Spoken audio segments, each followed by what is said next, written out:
Good evening, guys, gals, and non-binary pals. We're back with more shots. TKO Mike. Hello. How are you? Welcome in. How's your day been? I hope you are doing well.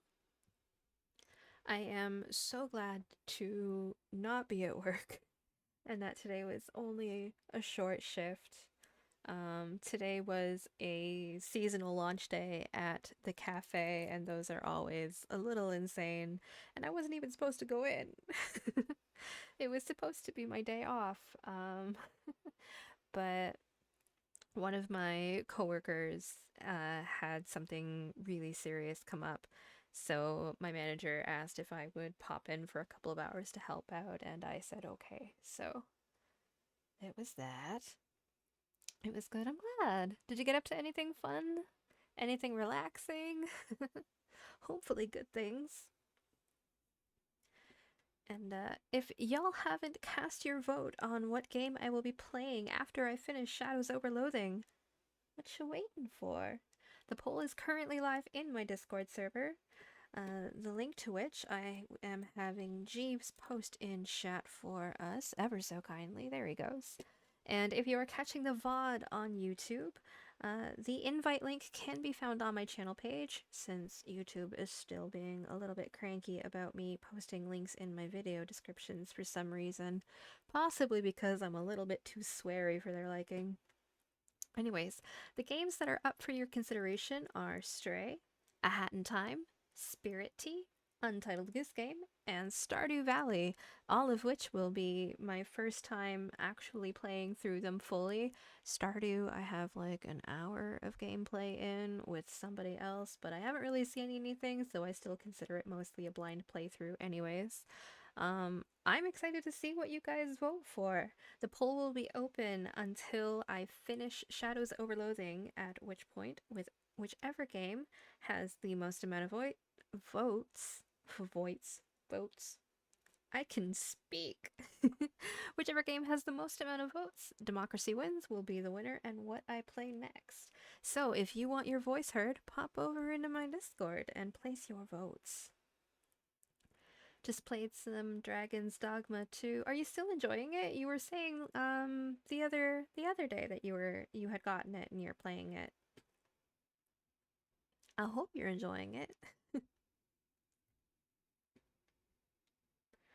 I it probably won't be a super late stream. We'll see how we do. I have a Red Bull for good measure. Sponsored, not sponsored. Tonight's flavor, it's the green edition. It is apparently dragon fruit flavored. I suppose we shall see. Vitalizes body and mind, if the can is to be believed. But for any of my ASMR fans,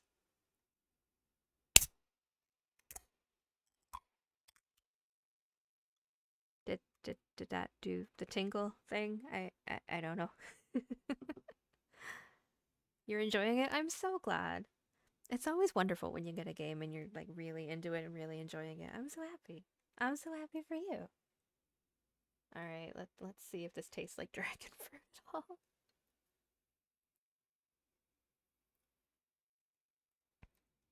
Mm, I mean, vaguely, I suppose. It mostly just tastes like sugar, to be honest, but you know. Caffeine is caffeine. I'm not gonna complain. Not too much, anyways. But since it's probably not gonna be an overly long stream, I feel like we should probably just jump right into things. We're gonna start everything off right, as we normally do in this house. Y'all know the drill. Hydrate or dihydrate, untrim those spines and get a nice big stretch in, because self-care is best care. And we shall say that gameplay starts at about 7.5 minutes-ish for the VOD posterity. And we shall get into it. So, last night we left off, we obtained the book. And It's Murray's desk piled with books and papers. You're getting a weird feeling about it for some reason. Nestled among the books and papers is a book of old, but still valid, postage stamps, with a few missing.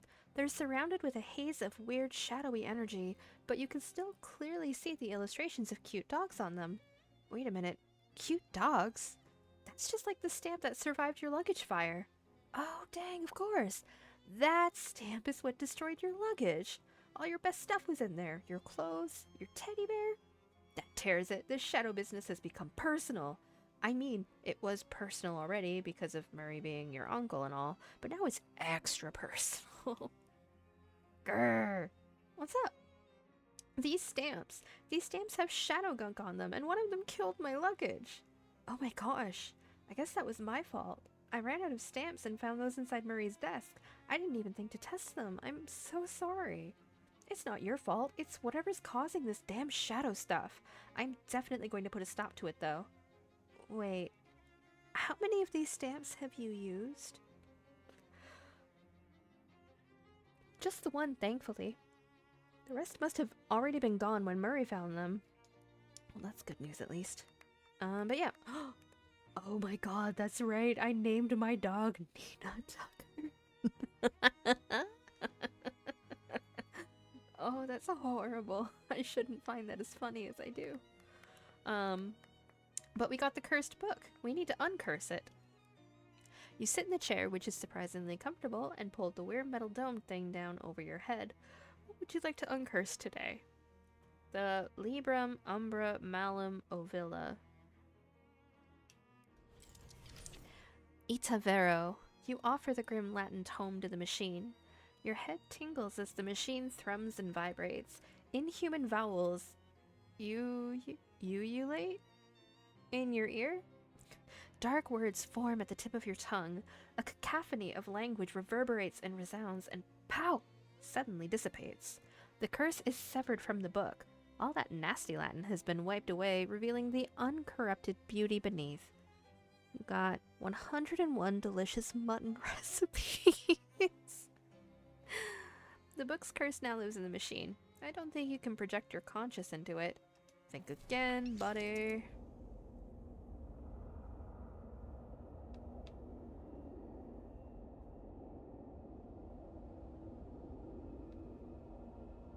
Aggie has lost much to the wolves. Still he hunts. Hails, Aggie. Spit on a sum of Rome, Grimhild. Frabja? Henricus offers power on top of peace. Power in return for suckling the sucklings of a she-wolf. That is no power. Aggie drinks the milk of bears, and he spits on sons and daughters of Rome. Aggie speaks too much of suckling. Talk plainly. No truce with Empire, Grimhild. Frabja. Ja? Ayla Smallbird?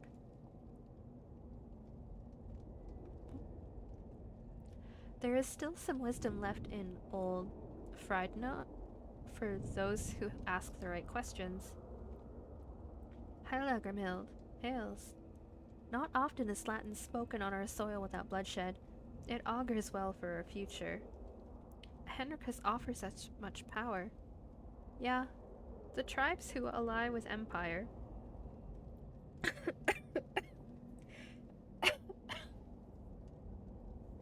Oh. Sorry. The tribes who ally with Empire are greatly rewarded, but I can name no tribe who would be as powerful as you, Grimhild, if you are good to that man. Fret not, don't speak of marriage at this time. Ah, why scold me? Would it not go well for our future and yours? A secure peace for all, with much power to you and benefits. Would you not like to have fine silks, Grimhild, and spices, and fine creams?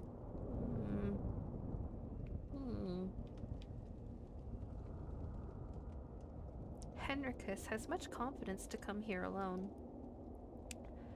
Ave Barbarian hails. I stand before you in the name of Imperator Gaius Julius Caesar Divis, Dominus of these lands. The Imperator's birthday is next Mercury's Day. It is a big birthday. He will be 40. Sign his birthday card, barbarian, and the Empire shall look with favor upon your tribe. When we are in public, you call me barbarian? Ah. So you seek in private to ply me with sweet words, but now you call me barbarian? I am on official business, Grimhild, and my words are chosen accordingly. If you do not perceive my passions, it is only because I have dominion over them. Speak not of passions to me in this place. Sic est. I don't have enough muscle. I will sign the card for your king. Imperator, Grimhild, please, and he is your Imperator too. So you say? What will you write to your Imperator? In Latin, please. Remember your lessons. I will not tell you this. I enjoy the primitive exoticism of your company, Grimhild, and you have great potential, but that is a powerful birthday card, and I cannot let you near it without knowing what you intend to write. I will sign the card for your Imperator. What will you write to our Imperator? In Latin, please. Remember your lessons. I do not know Latin. Are you really going to make me do the thing? It causes me much grief, Grimhild, to hear that you have taken so little from our lessons. However, it shall give me great pleasure to continue them.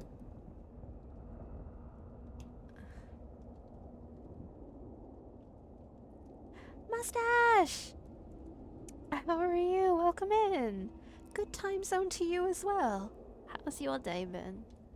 Did I read you say something about vampires in this game? Oh, there are vampires in this game. And the mob wants me to deal with some of them. What are we going to tell Julius Caesar for his 40th birthday?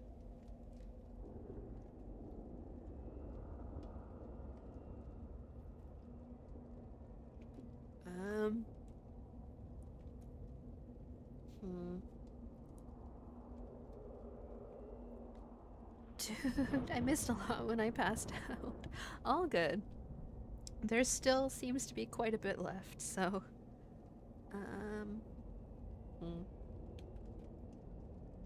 Oh, it's not gonna let me just type it. Fuck. Fine.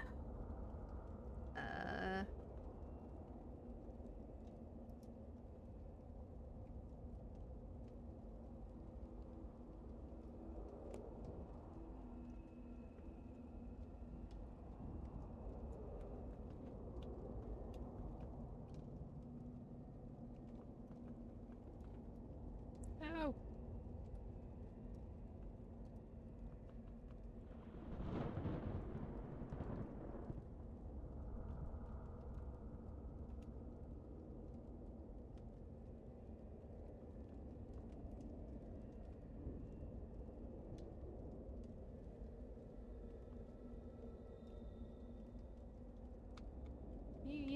You should hoard pointy things and not let others have them. Hoard all the pointy things. Ugh, why can't the barbarians teach their children Latin? Wait, I have to... What the fuck is happy birthday in Latin? Are you gonna make me Google Latin? Ugh, fuck.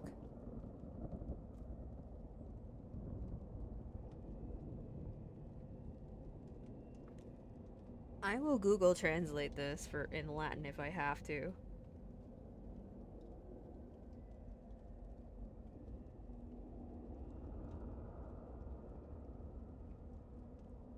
Hoard all the pointy things. Okay. English to Latin. Oh, fuck, this is gonna be tedious. Fine. I don't even know if this is going to be correct, but we put our faith in Google today. It's funny how you Google. It's funny how you have to Google translate English to Latin. I mean, English isn't even its own language. It's Latin, Germanic, and French in a trench coat. Acervi. Do I know how to pronounce anything in Latin? No.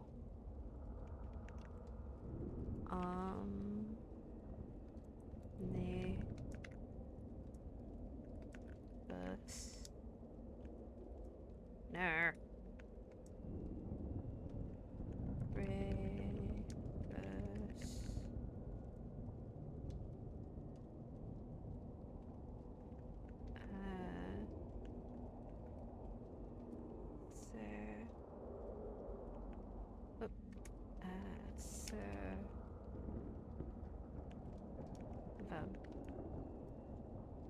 Okay. Acervus, omnibus, rebus, acerum. And then hope it's not. And then hope it's the proper dialect, like how Old English does not translate well in modern English. Yeah. I mean, linguistic drift is also a thing too, so, you know. Are you looking for a very specific phrase? You piece of shit.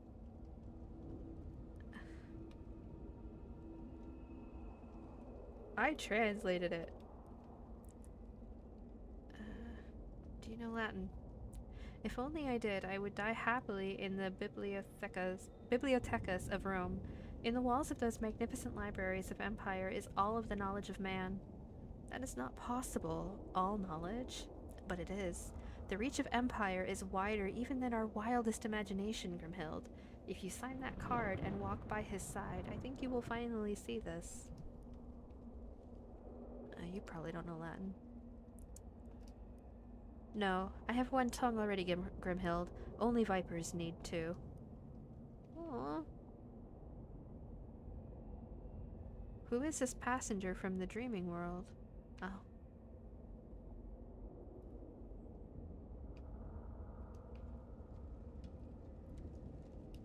Do I have to type happy birthday in Latin?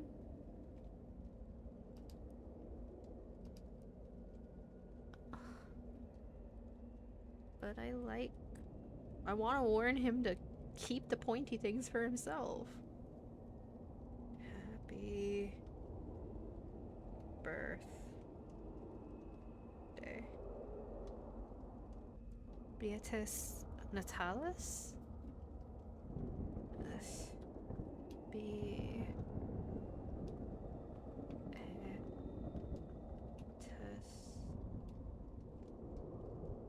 Beatus Natalis.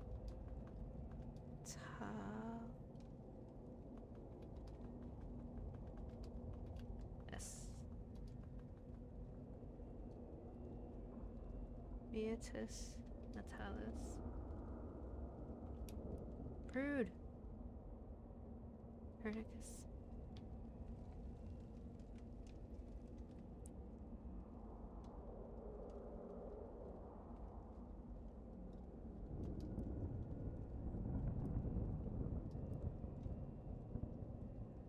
But I don't have enough muscle to threaten him with.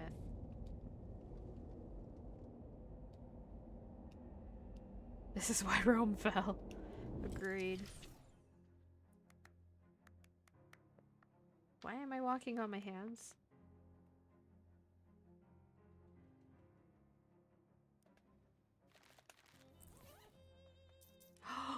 Because I have foot gloves. I forgot about the foot gloves.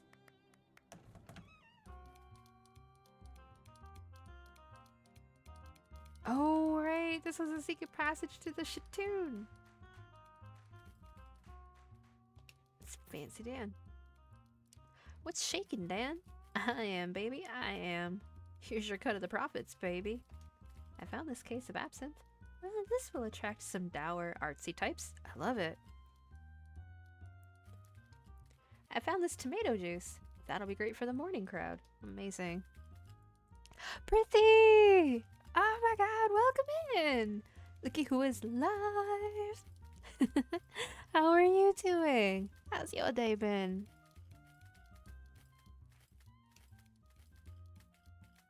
Alright. Mumfler Frumperdink. Does anybody know Latin? I don't know what they want me to say. Fuck. Hi! Do you know Latin? I got that book, and possibly also a bachelor's degree in botany. I'm not exactly sure. Wow, sounds like a busy day. Yeah, that's a fair assessment. I'm going to bed now. Okay, sleep tight. We're having some trouble pinpointing the next artifact, but we should have it sorted out in the morning. Oh wait, we still have to go fight the vampires too. Wait a minute. A collection of Latin literature. In an antique store, these things sell like hotcakes, or Calenum Crustula? Is there a phrase book? Handedly, there is a handbook in here to all the lorums and the ipsums. This little collection of common phrases would be enormously helpful to any classics students or time traveler. What do you want to look up? Happy birthday! Natalis Felix. Natalis Felix. Natalis Felix. Okay. Natalis Felix. Natalis Felix. Natalis Felix. We'll sign the thing. It's gonna be Natalis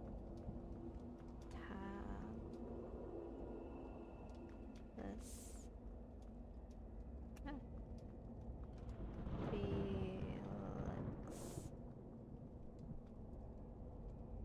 Yes. Natalis Felix. Why, that is a wonderful sentiment, flawlessly composed. I confess I am surprised, Grimhild. I did not think even my teaching had carried you thus far. Had carried you so far. I am surprised as well. How did I know that? I'm doing okay.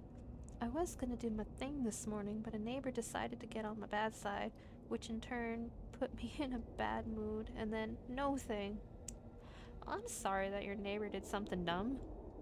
I hope you're doing okay, though. It matters not. Go forth, beautiful one, and grace the powerful pages of that card with your tribute. Between you and I, you may expect much power in return. A birthday card to Imperator Gaius Julius Caesar Divis is a powerful document. There is no better opportunity for the tribes in the north to gain Caesar's notice and favor.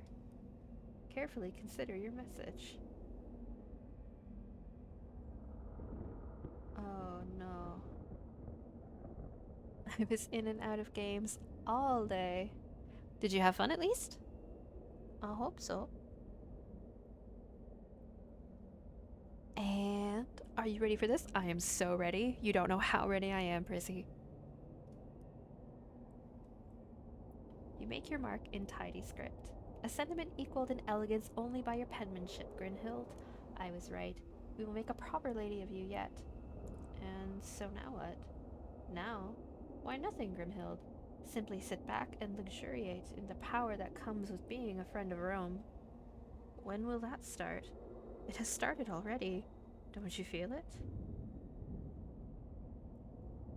I started the rags to riches eco style. Ooh, tell me more. Tell me more. I want to know.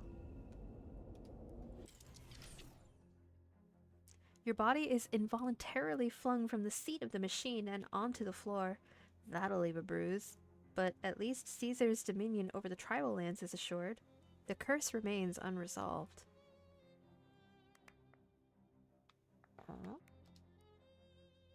You said, yeah. What's going on? You should see all the cool things I found in the dumpster. Like what? What'd you find? I need to know. I need the conclusion.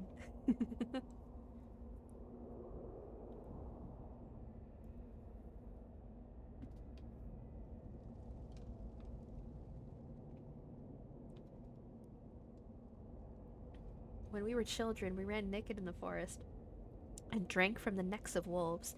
Now you sign birthday cards for 40-year-old tyrants. We can still run together, Eki. I think much has changed. Ugh. It is a bright day for the tribe, Grimhild. I believe the Imperator will be most pleased to read your well wishes as he celebrates his naughty 40. Oh, afraid not. I sometimes do not know who is my friend and who is not. Ask yourself, do you have power or do you not? All else will flow from here.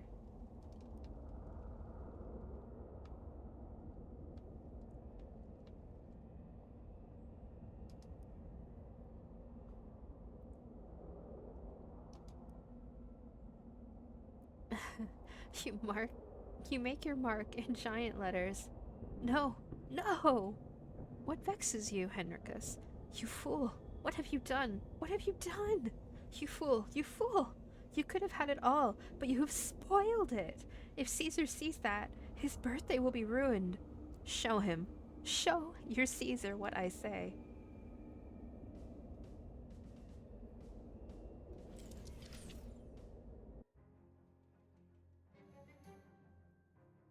Consummatum est. East? Shower, stove, fridge, toilet, PC, some tables, decorations. Wow, you've made out like a bandit. Good shit, yo. The curse that once lodged within that forbidden and nasty text has been unwritten and undone, and you find in it a fascinating final chapter you did not notice before. 10 new ways to prepare mutton. What a bounty. Let me tell you, my sim scored so much stuff, even bad stuff which she was able to sell and build a house. I love that. I love that for you so much. That's amazing. I'm excited to cook. Okay. Would like mutton? No. I have never had it, so I cannot. Oh, I almost forgot. Before he left on his errand, Charles asked me to have you pick a third store. Of course. The first applicant is 10 things I hat about you, a hat store, I presume. Alright. The second is Jardware's Hardware. I guess if your name is Jardware, your options for rhyming business names are pretty limited. And the last applicant is Truncheons and Bludgeons. This fella is really excited about weaponry. Give me weapons! Okay, I'll get them moved in, and then I'm sure Charles will get the next storefront ready for applicants. You hang your SIT pennant on the wall. Now anybody who comes to visit will think you're educated, and that's the important part. You set up Rufus's hot plate on your desk. Alright. Where's my pennant? There it is! Yay!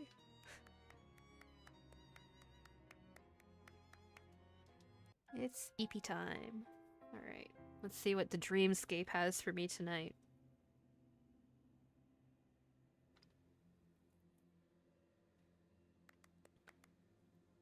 You'll always look back fondly on your afternoon at college.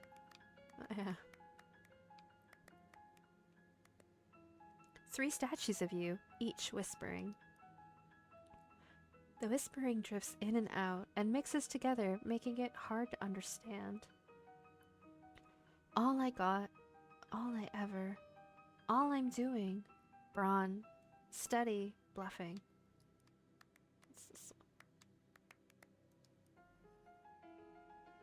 Is it all the same?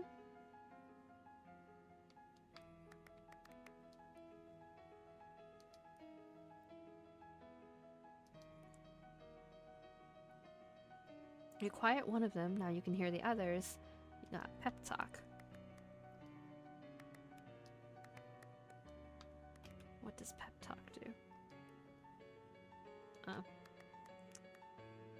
The stream has a horrible hole in it. Go through.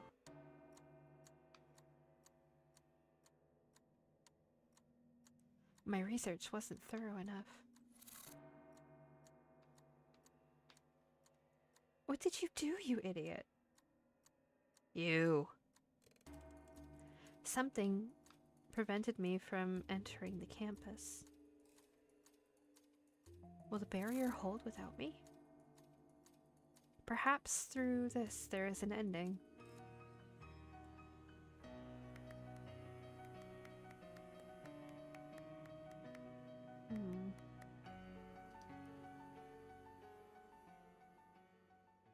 I don't know.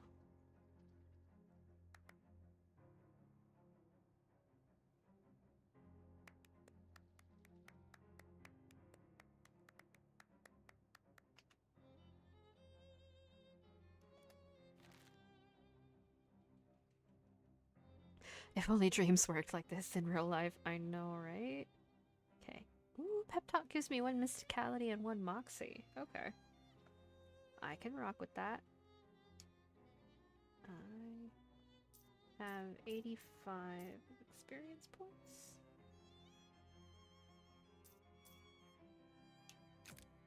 Yeah, might as well. You've got that certain je ne sais quoi that makes it seem like nothing can bother you. What do I have? Oh, that's kind of handy.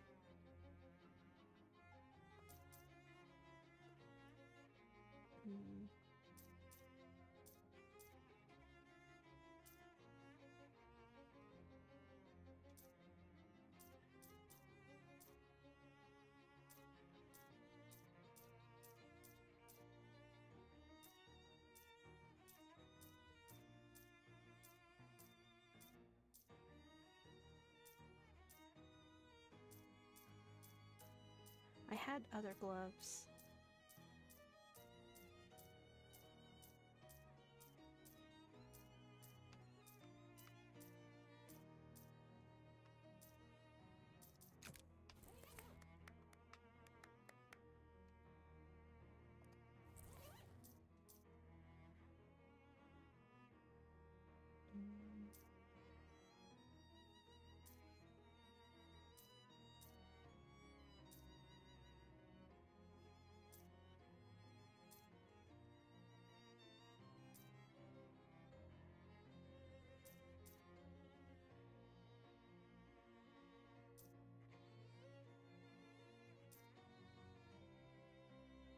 Moxie's gonna be my best bet.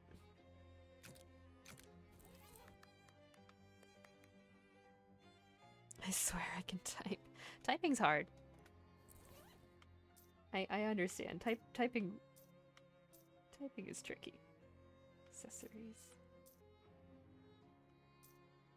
Oh, because they're shoes. Saves you the trouble of using both feet for walking? What?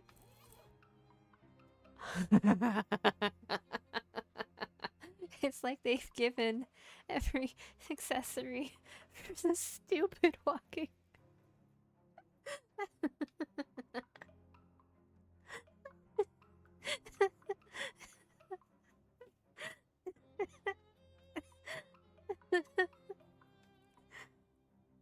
Oh, that's great.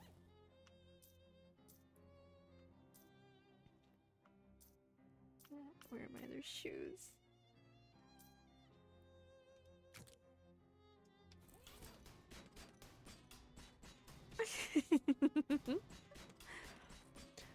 Well, it's hard when you already turned your light off and you're using the glow of the PC to see. That's the only light we need anyways, right? Right?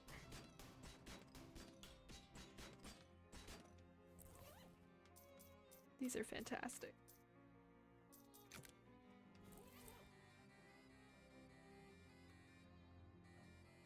I think each pair of shoes is going to give a different walking effect, and I'm so excited for that. Okay.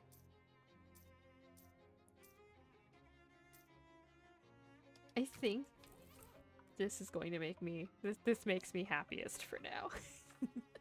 Raine, thank God, you're finally awake. Am I? If you say so. What's eating you?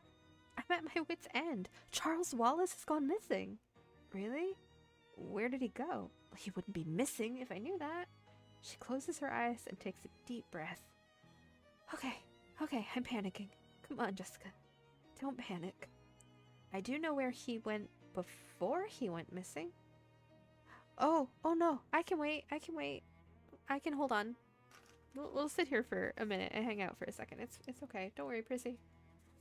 I won't leave you behind.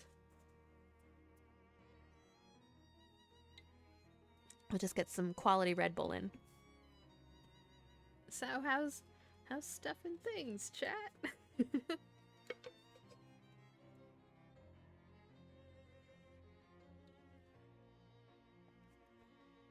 Oh, caffeine.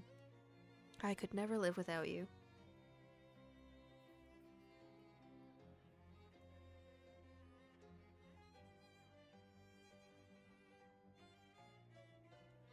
Feels so... I don't know why my ad breaks keep running so often. I thought I fixed my settings there. I'm gonna have to go back and check again.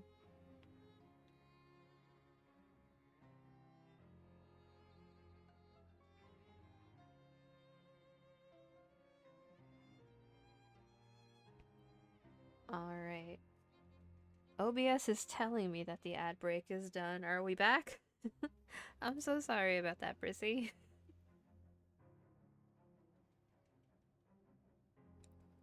I don't know why. There shouldn't be another ad so soon, though. I'm sorry about that. Alright, we are back in business, babes. Welcome back. Alrighty, from the top. Raine, thank God you're finally awake. Am I? If you say so. What's eating you? I'm at my wit's end. Charles Wallace has gone missing. Really? Where did he go? He wouldn't be missing if I knew that. She closes her eyes and takes a deep breath. Okay, I'm panicking. Come on, Jessica, don't panic.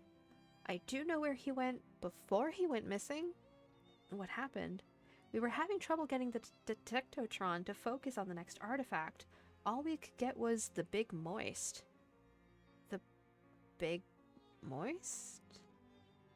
It's a swamp north of Porkham, and I'm pretty sure that the entire swamp is not the cursed artifact in question.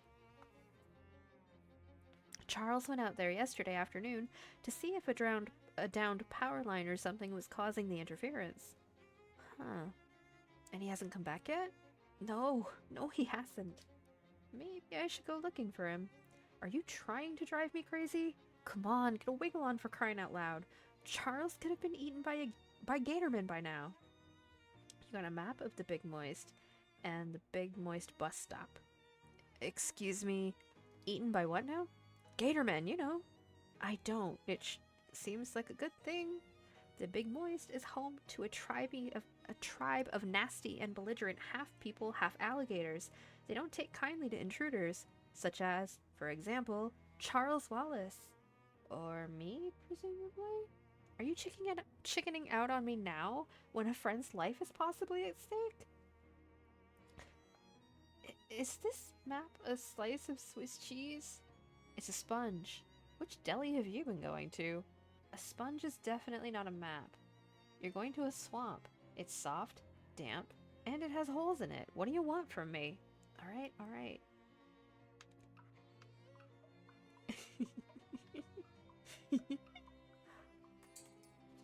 Okay. Let's...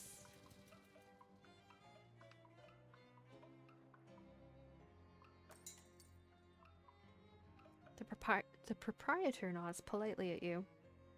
Hi, my name's Raine. Hello, I'm Dorothy Rodkin. If you want a ring or an amulet or whatever, old Daddy Rods will fix you right up. What you got for sale? Okay. A bacon stone brooch. Brooches are popular for setting bacon stones because they're worn close enough to the nose that you can really appreciate the aroma. Well, physical.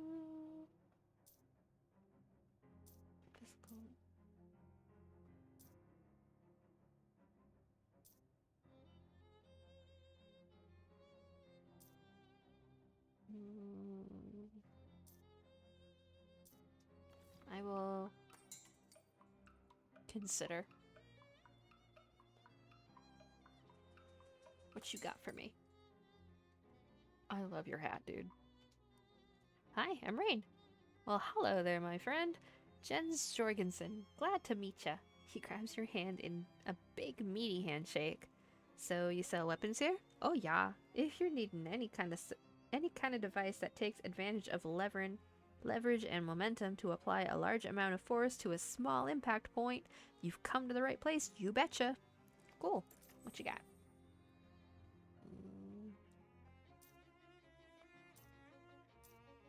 Maybe muscle was the wrong. I specialize in moxie, my friend, not muscle. Okay.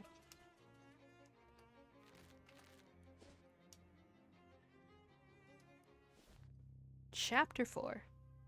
Swamped. Okay then. Oh.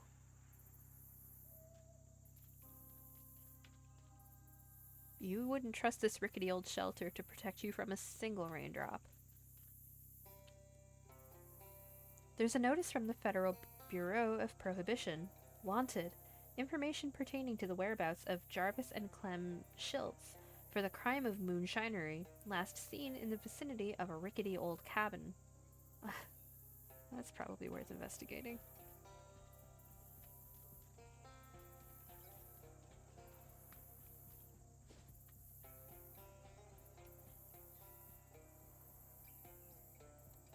Your slog through the swamp is interrupted by an unfortunately familiar face. Halt, interloper! Your pernicious interference ends here. Ugh, jeez, not you again. Indeed, it is I, and I will give you even more cause to regret this encounter. You may have thought yourself clever, hiding in the Institute where the Dean's wards would protect you from our attentions, but now you've left that protection behind, and furthermore encroached on the source of our power. You have made yourself extremely vulnerable. I'm just looking for my uncle. I don't know what you're talking about, and I don't know anything about the Dean or your plan or these weird dreams or any of it. Regardless of these claims, you will not leave this place unscathed. Quite the opposite. So, like, scathed? Indeed. Well, fine. I'm not scared of an accountant. What are you gonna do? Embezzle me to death? Terrence pulls a gun out of his pocket. I've decided to balance these books in a more direct fashion. Fine.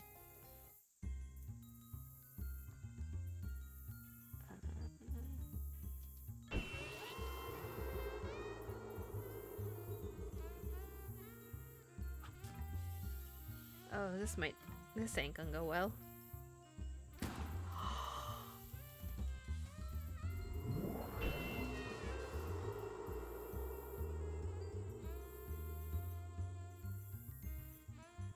How dare you? That was my dog! Okay, Shadow Hexagon is going to boost.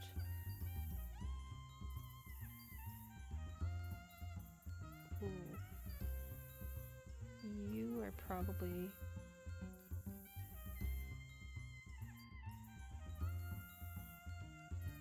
Oh no.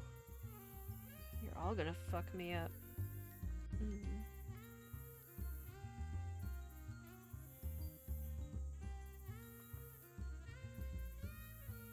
Okay, we'll do this.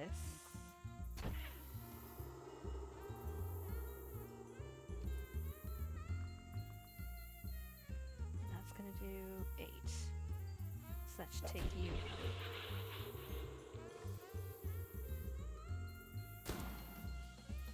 Oh, I'm so boned.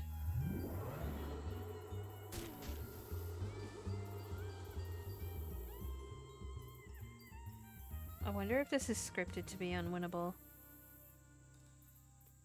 You lost. Terrence looms over you, gloating, with a sinister look in his eyes. You totally lost that fight on purpose. You don't even care. Gained effect. Aloof. He takes a fountain pen out of his inside pocket and scratches something in the middle of your forehead. It hurts, and you're pretty sure that it isn't ink trickling down. You got a perk. Terrence is accounting. You're in the red, interloper. Kindly ensure that we do not meet again. He strides away into the swamp. Oh no. What did that do?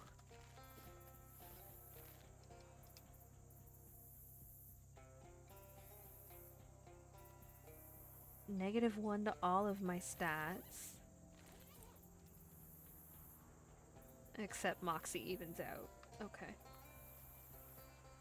This rotten stump is crawling with worms, and the worms are crawling within it. It's a ramshackle cabin. Or maybe a ram cabin shack? Whoever was here last must have left in a hurry. There's still a poker game in progress. You draw cards until you beat all the hands that were left on the table, and then you collect your winnings. 23 meat. A rusty old fire-powered still. You're pretty sure these aren't meant to be operated indoors. It's full of ashes, but they're cold. Seems like nobody's been here for a while.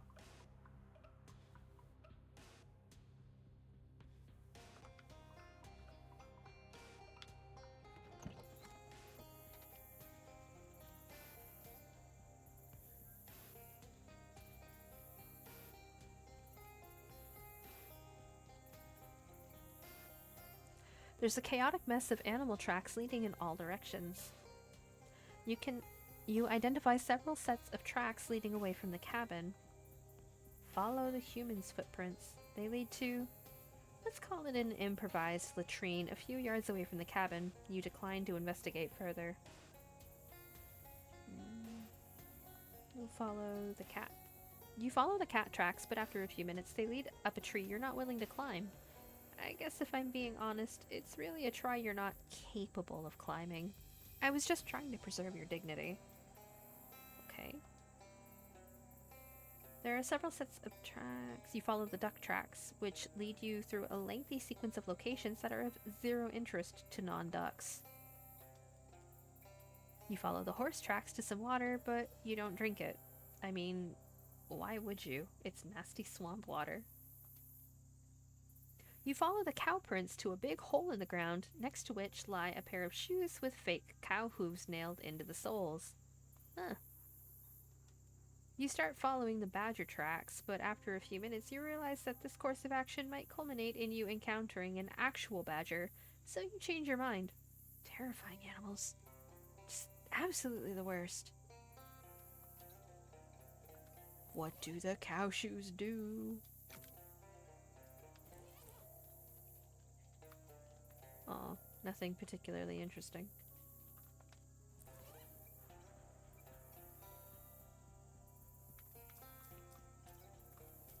I want the funny walking again.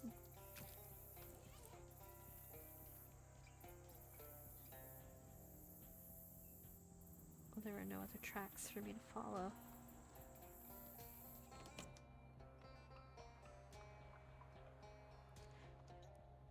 The tread pattern on its tire identifies it as a Lincoln, which sounds like an impressive piece of deduction, but honestly, the top hat and beard were a dead giveaway.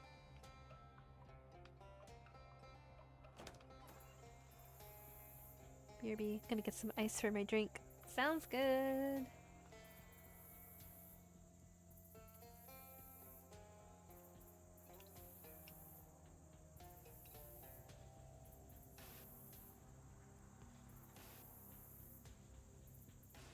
Oh, tire tracks. There we go. You follow the tire tracks until you lose track of them in the water near a partially submerged cave. We'll check out the cave then, I suppose. Somebody's old campsite, and it looks trashed. Amidst all the garbage strewn about, you find a shiny 7/8 combination wrench with CW painted on the side. That's strange. Obviously this belongs to Charles, but he doesn't seem like the kind of guy who'd lose one of his tools carelessly, nor the kind of guy who'd leave trash around his campsite. You look around more carefully and discover weird tracks in the mud. Big, clawed, bipedal tracks. Maybe Gatorman tracks? And there's a spot where some kind of scuffle clearly happened. Oh jeez, all that tears it. Charles Wallace must have gotten kidnapped by Gatormen. Maybe he dropped the wrench on purpose to attract your attention. Hopefully you can find him soon. This must be referring to the deeper water that's over to the right. No fishing. Fuck you. Can't tell me what to do.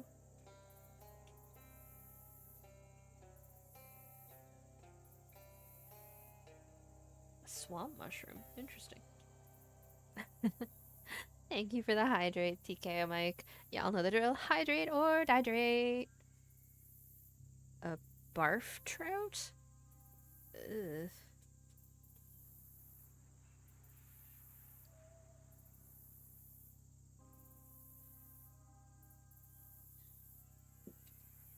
Alright, that is the rest of my Red Bull. Delicious.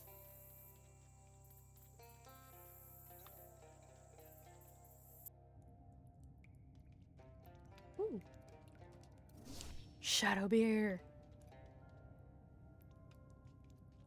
This Ford truck has been outfitted with Lincoln tires. It's a little ominous. A couple of shady looking characters furtively skulking in this cave. Hi? Hi. Hello. Are you Jarvis and Clem Schiltz? Nah, I'm Clem. He's Jarvis. Shut up, Clem. She might be a proie. Oh, I ain't Clem. And I ain't Jarvis. Relax, guys. I just saw the poster at the bus stop and got curious. I'm not gonna turn you in. My name's Raine. Whew, well, that's a relief. Sure is. Good to meet you, Raine. What are you two doing in this weird cave? Got ourselves in a right predicament, is what we done. What happened? Well, me and Jarvis been brewing up homemade hooch to sell. Been stashing it in the back of this here cave. But we got wind that the prohies were on our trail, so we figured we'd better cheese it. Pull the old 23 skidoo, you know? Come to find a pack of them mean lizard varmints and got into the hooch, and they won't give it back. We was thinking we'd just take the loss and blow, but we hit another snag. What kind of snag? I went and locked the keys in the truck. Still don't get why you'd go and do a fool thing like that for. I told ya, it ain't like I went and did it on purpose or nothing. Let's see what I can do. You had a coat hanger. Okay. Why is the cave wall shiny?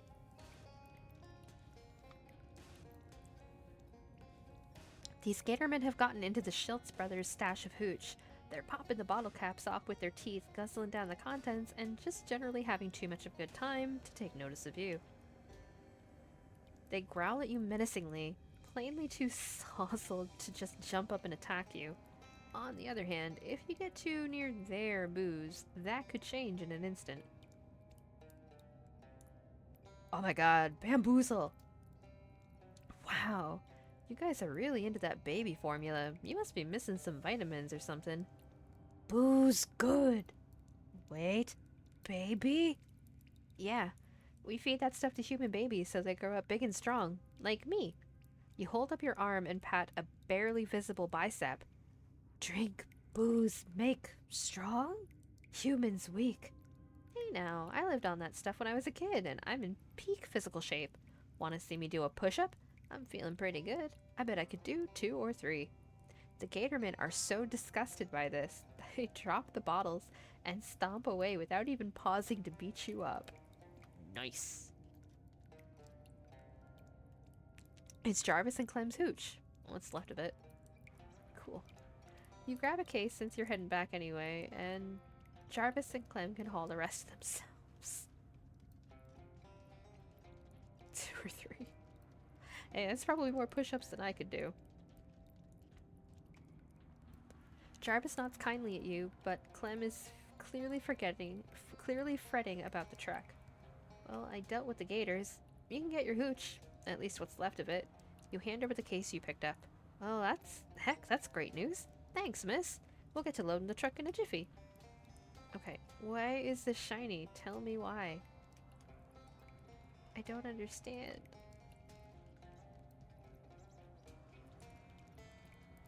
I need a coat hanger. Where am I gonna find a coat hanger?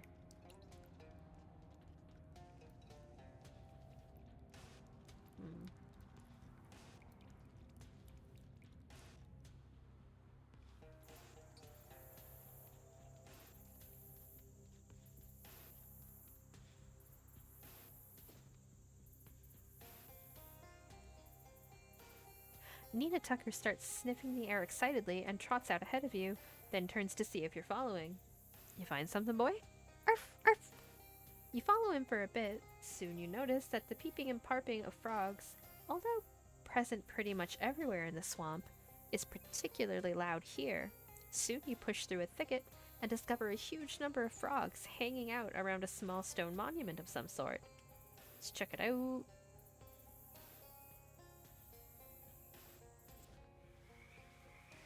The frog bog.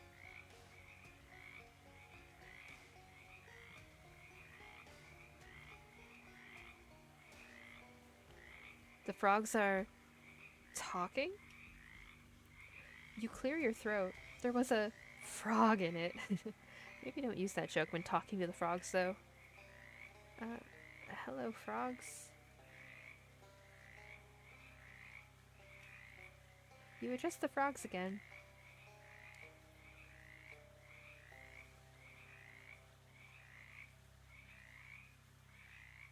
Wait, are you saying that you're humans and not frogs?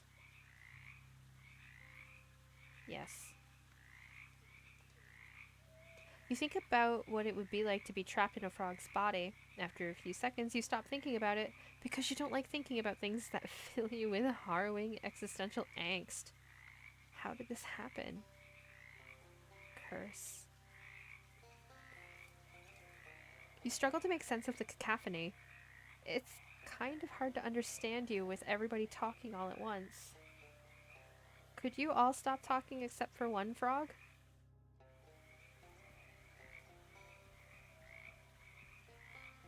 All frogs share mind. All frogs share a single mind? Wow, that's incredible. This changes... Actually, you can't think of any significant consequences of what you've just learned. You try to remember the last time you interacted with a specific frog as an individual, and it was... Oh, that biology class. Probably best to not bring that up. Is there some way I can help you? One of the larger frogs hops up to you and coughs loudly. A shiny green object flies out of its mouth and sinks into the water. You roll up your sleeve and plunge your hand into the nasty water.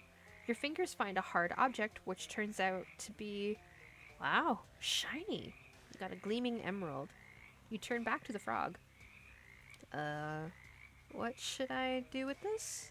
A second frog approaches and belches up a soggy piece of paper. You decide to just look at it instead of touching it with your hand. It appears to be a shipping label from a nearby quarry. A Haim quarry. Good luck. Careful. Careful. Alright. As you're on the way to the quarry those talking frogs wanted you to go to, you stop to consider how strange the situation you've gotten yourself into is. You're startled out of your reverie by the smell of smoke. You've stumbled upon a recently abandoned campsite. Maybe there's a clue towards where Charles went? Check it out. Oh, the Kingdom of Loathing games are absolutely hysterical, Prissy. If you haven't played them, I absolutely recommend them. The first one is West of Loathing, and this one is Shadows over Loathing. They're both available on Steam, and I think they're both available on the Nintendo Switch. They're really, really good. And they're not terribly expensive either. I think they are roughly 15 Canadian each. Now I gotta go check, because I can't remember. Okay. West of Loathing. If I could type. I also can't type. Yeah, so West of Loathing is currently $14.99 Canadian, with the DLC being an additional $6.99 Canadian on Steam. Okay, Shadows is a little more. Shadows over Loathing is $28.99 Canadian. That one went up in price. I must have gotten it when it was on sale. But even still, like, considering that a lot of games these days go for like 70 bucks Canadian, 15 to 30 bucks for a game isn't terrible. Alright. Another one of those Gatorman campsites. Maybe the ones who kidnapped Charles came this way. This campsite is similar to the previous one. A lot of these Gatorman tracks and a lot of discarded trash. These Gatormen sure are slobs. You also find a 15/16 combination wrench labeled CW. It looks like you're on the right track at least.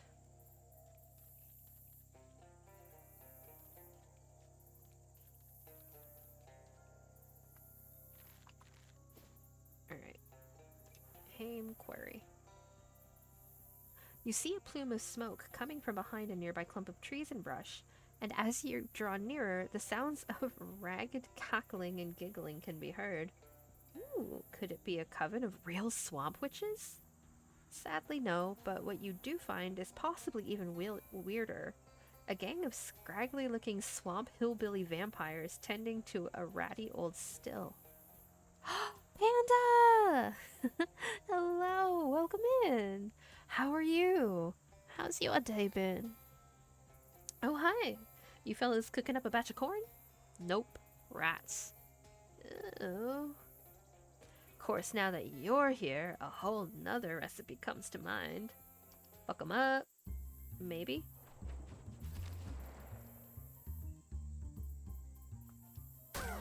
Oh, maybe not.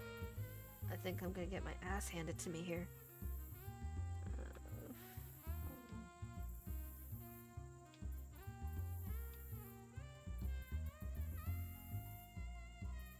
17:9. Oh, I'm about to get bodied. I need better weapons.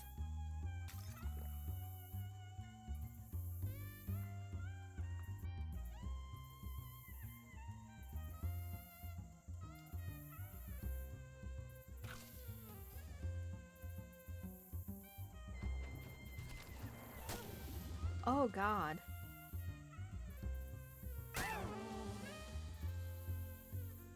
I'm so extraordinarily fucked. Okay.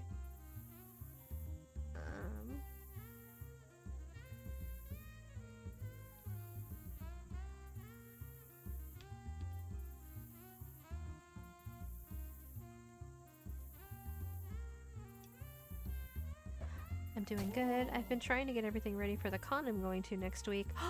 What con are you going to? Oh, I'm excited for you. Oh, I'm so fucked.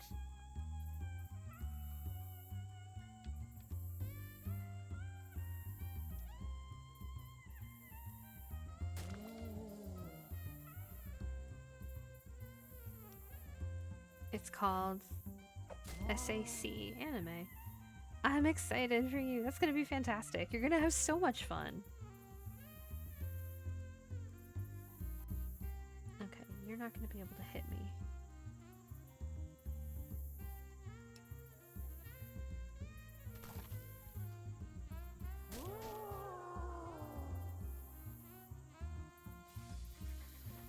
Oh no.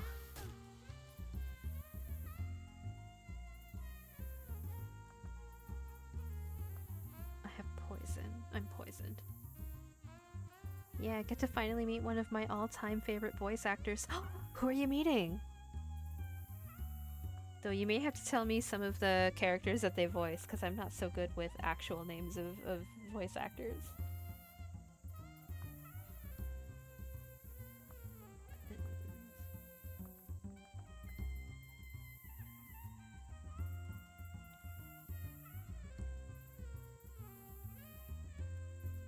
Alright, I literally just followed you both on both Twitter and YouTube. Oh, Prissy, you're so sweet. Thank you so much. I appreciate it. Twitter is mostly just where I shitpost, I stan BTS, and I announce when I'm going live, so it's probably not going to be too interesting there. And I keep YouTube for my VODs. Twitch is where I'm most active. You would know her if I named just one character. Name a character for me. Help me out. Makoto? Wait, Makoto from Persona that I just played?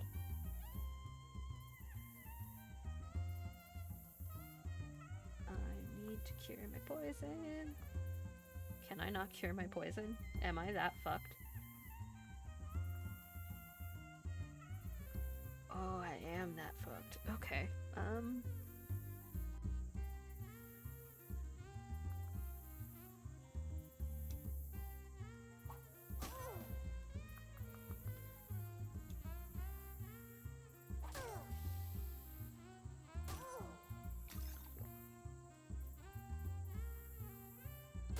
Oh, God. Not good, not good, not good. Okay, you have two. You have two. Oh, am I gonna... I had no business winning this fight.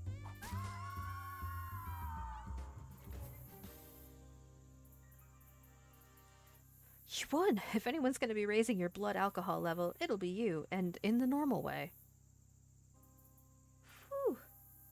Got a Swampire Flesh Wand, a bottle of Bloodshine, condensed swamp gas. Dirtle the turtle grows stronger. I've got to go double check my ad settings again because they shouldn't be running that often. I'm so sorry about that, Prissy. It was Makoto from Persona 5. Okay. Gotcha. Gotcha. No, she rocked that role. I'm so excited that you get to meet them. There's a note on the door.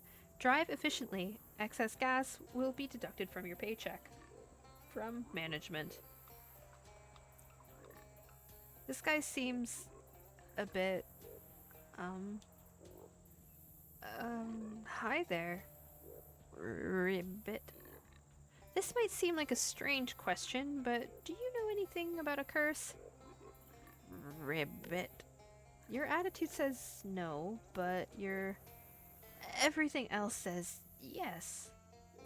Ribbit. Okay. Before I get into another fight, what weapons do I have? Mysticality. Okay, Mysticality +5.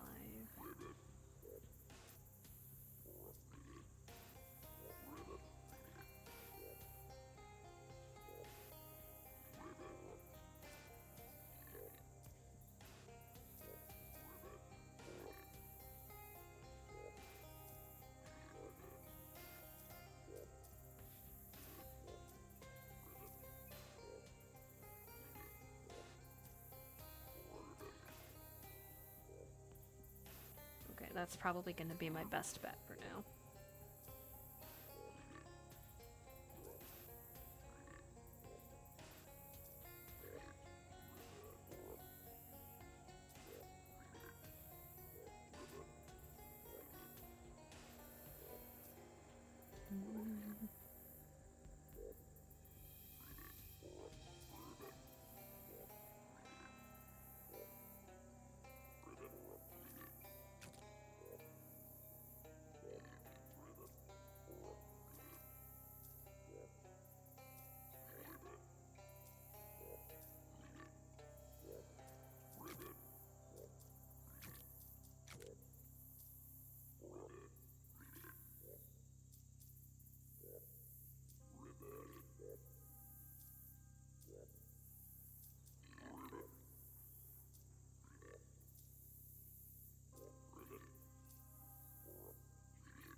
Okay.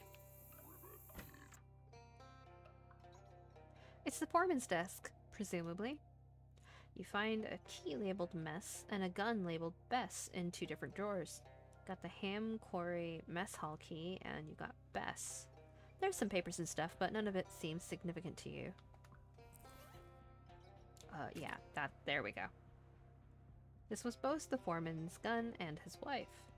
Deals your Moxie +5 physical. I can fuck with that. Okay. Personnel files for everybody who works at or has ever worked at this quarry. You give the files a quick rifle through. They tend to be very thin, people who were hired and then quit real fast. There's only a handful of current records and they aren't very interesting. What You don't work here.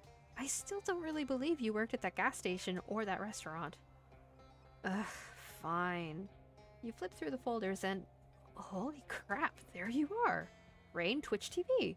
What the heck? Yeah, get around. A painting of a safe. Is that meant to be reverse psychology? You push the painting aside and find, surprise, a safe. Unfortunately, it's a key-type safe, and you don't have the key. Not that a combination lock would have been much better, but you could have twiddled the dial and hoped to get lucky. Your assumption was correct. It's a bookshelf, full of books. It's all books on management, with titles like Shaking the Invisible Hand, You Deserve More, How to Get Blood Out of the Turnips You Hired. Oh, this one actually looks kind of interesting. Advanced Scowling. What? A Guide to Productive Frowning. Grants Grit Teeth. Ooh. You read the book and really up your frowning game. Not that there's anything fun about anything. The back page has a bunch of exercises for strengthening your frowning muscles. All 438 of them, according to that old adage. Okay. Well, I don't have the experience points at the moment. Hi there. Ribbit. Nice suit. You look like a fancy guy. Ribbit. I guess you basically won the frog lottery, huh? Ribbit. So helpful. Alright, into the mess hall. From the looks of the crust on these dishes, the food here wasn't very good, even before it spoiled. This range doesn't even have a gas line connected to it. I guess you could warm something up to room temperature. Looks like these people got so hungry they started eating the cabinet doors.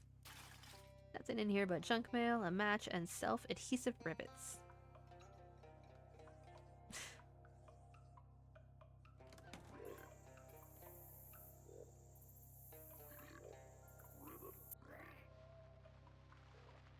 All of the oil in this lamp has dried up. Huh? There's only one bed. The S on that bunk sign must have been a typo. Some cruel soul turned this radio to static and then walked away. Presumably, these lockers are where the employees kept their personal possessions. That frog lady's watching and seems real agitated. Better leave him alone. The lady seems real nervous about something, although the way she's hopping around on the floor makes it difficult to judge her body language in a regular way. Hi, ma'am? Ribbit. Can you tell me, can you communicate to me in some way anything about a curse? Ribbit. Oh, jeez, please don't do that thing with your neck. Ribbit.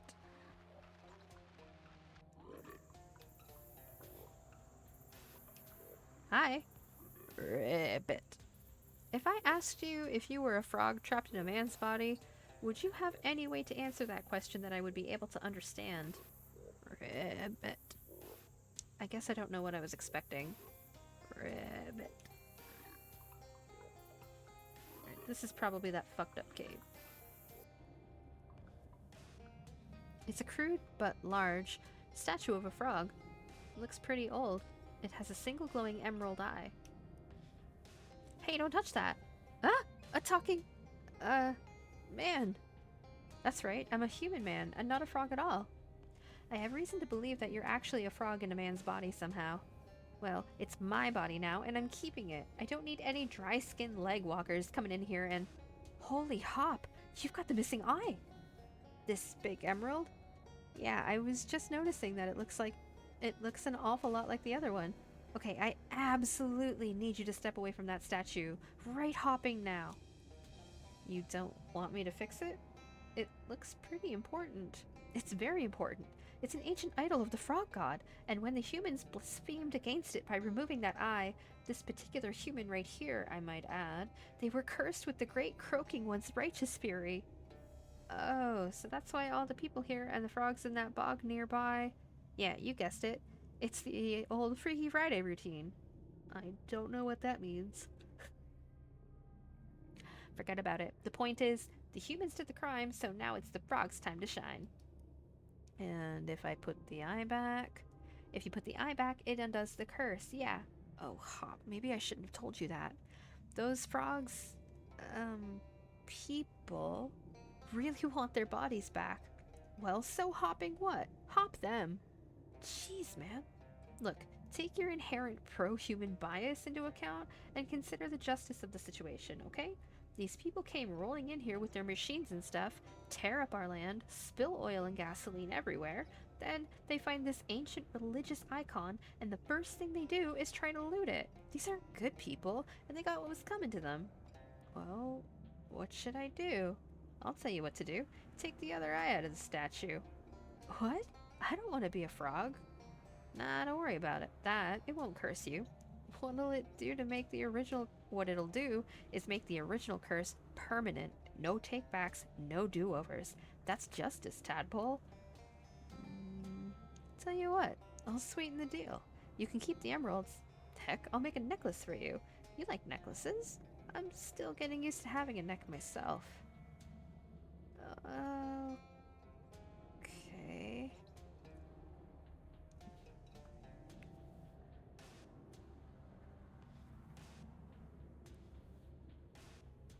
Okay, I'll take out the other eye. Great, go ahead and help yourself. This'll be a real weight off my shoulders, you know? And I've never even had shoulders before.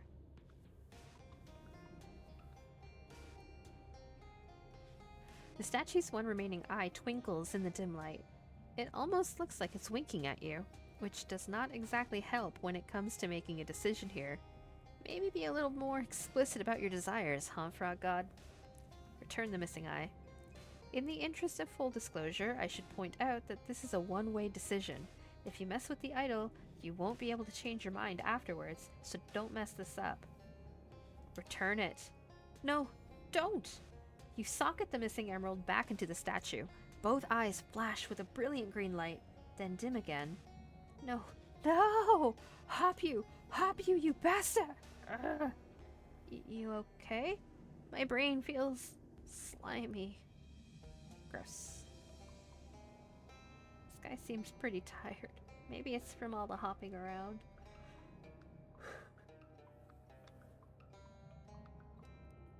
Hey, are you...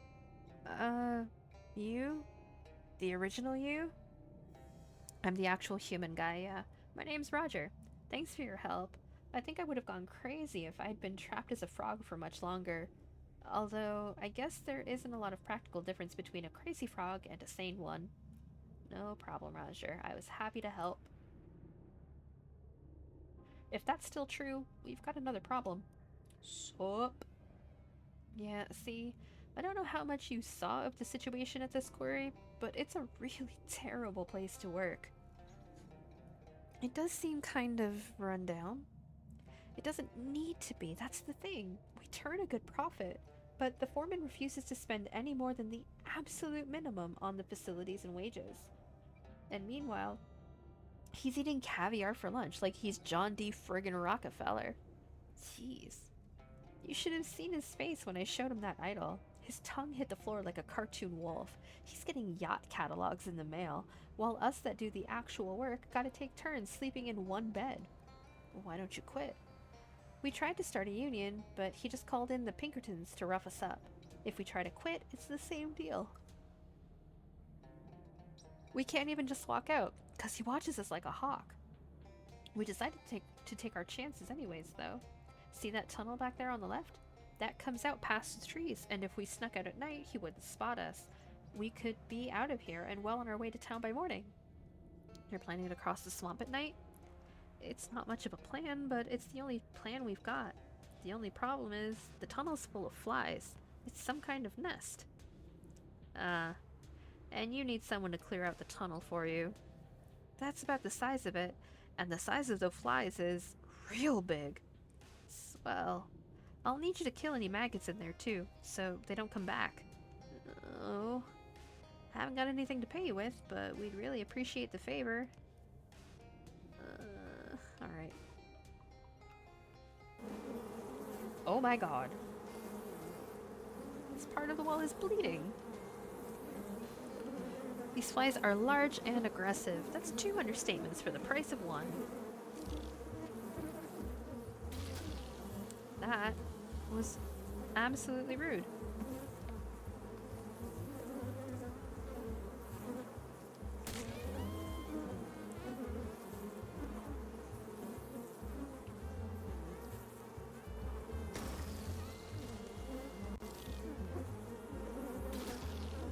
Oh no.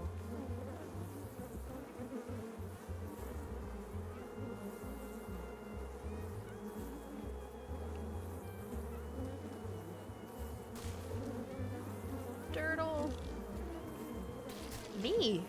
Oh no. I just got taken out by giant fucking flies. What is this? Why? Why? I hate this.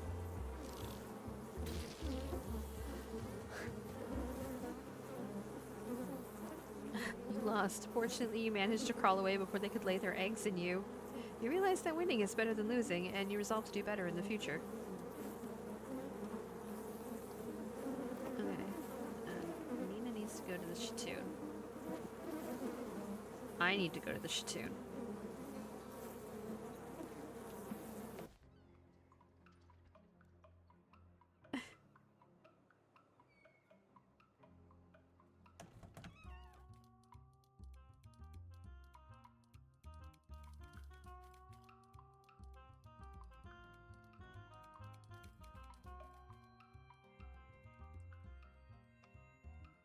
Oh, there's some hobo code carved into one of the tiles here. The code says grapes under here. You quickly pry up the tile and sure enough, there are grapes. We got floor grapes.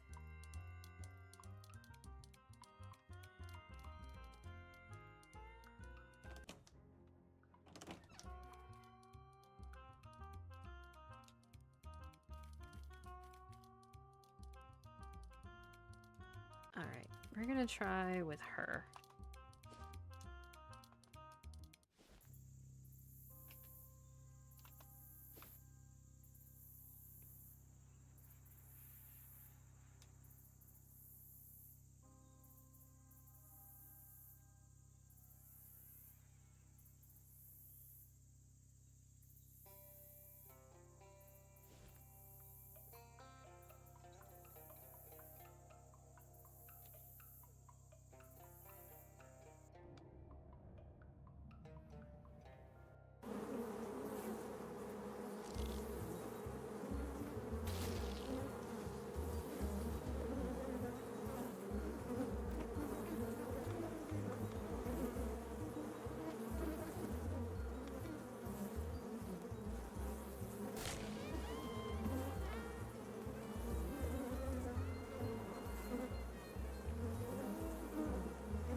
Fucking rude, man.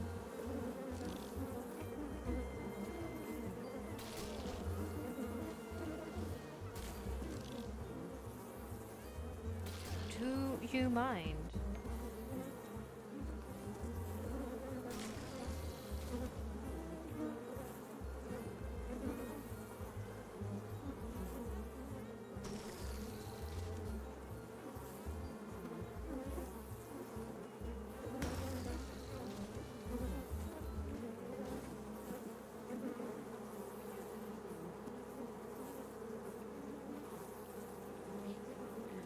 You're going to have to stomp them and squelch them, basically individually.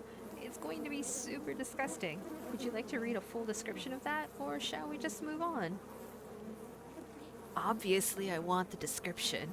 Come on. Just to be clear, there is no bonus item or achievement or other special reward for reading the gross version, and it's going to be as long as I can stand to make it. Do it. Okay. Crack. It's the sound of me cracking my knuckles. You you pick up one of the maggots. It's about the size and shape of a medium to large sweet potato, or yam depending on where you're from. But instead of brownish orange, it's a sickly white color, ridged like an earthworm, both fleshy and rubbery, and covered in clear sticky mucus. It wriggles and pulses in your hand. You drop it on the ground and stomp on it. It bursts with a pop squelch sort of sound, spraying lumps of that pallid white flesh and a thin greenish yellow juice in a circle around the point of impact. When you lift your foot again, it sticks to the floor and makes a sound as you peel the sole of your shoe away. Oh no, I wanted to read more. Shit, no! Fuck! You destroy the pile of maggots with a series of gross noises and unpleasant smells. You are now covered in maggot guts. The end. I wanted to read all of it. No. Super! Hello, welcome in. How's it going? How's your day been? And thank you. And thank you again for the suggestion for animes. It was a lot easier to figure out than I thought it was going to be. But yeah, she's not bad for a first attempt. I want to know why the wall is bleeding.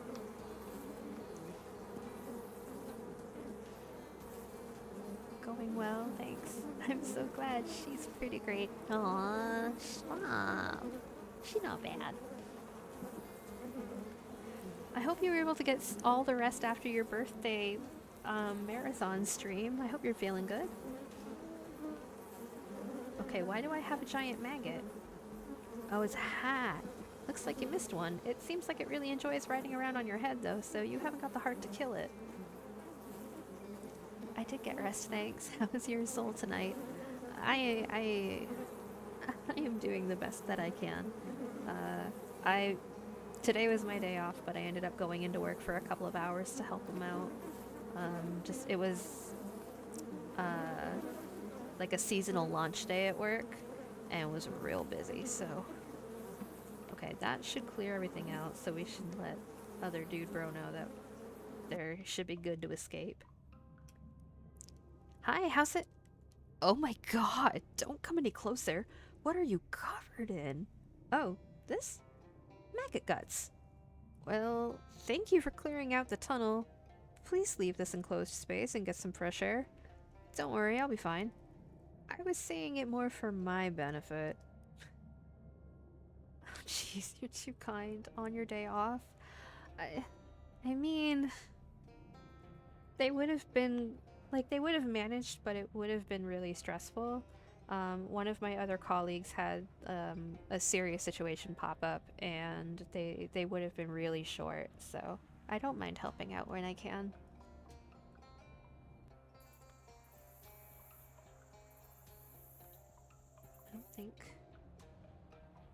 I think that just is going to bring me back to the map, right? Yeah, okay. I wonder if the frogs at the frog bog are going to be mad. A flash of light cuts through the trees. The glare passes, and then you see it, poking its head out above the canopy. A telescope. Why, you fancied a telescope ever since you were a young girl. You'd press your nose to the window of the telescope shop for hours, until the proprietor would run out and threaten to tan your glutes with a tripod. And I still want one. And you've waited long enough. Go get your telescope. Yes, please.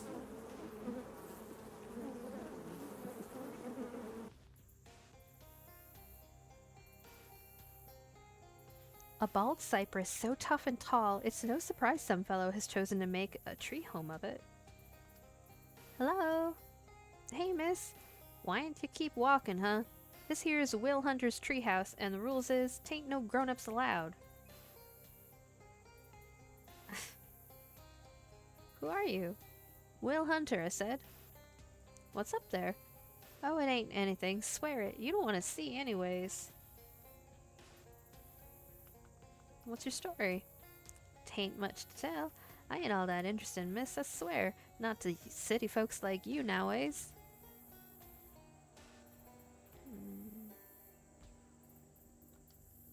What are you doing in a swamp?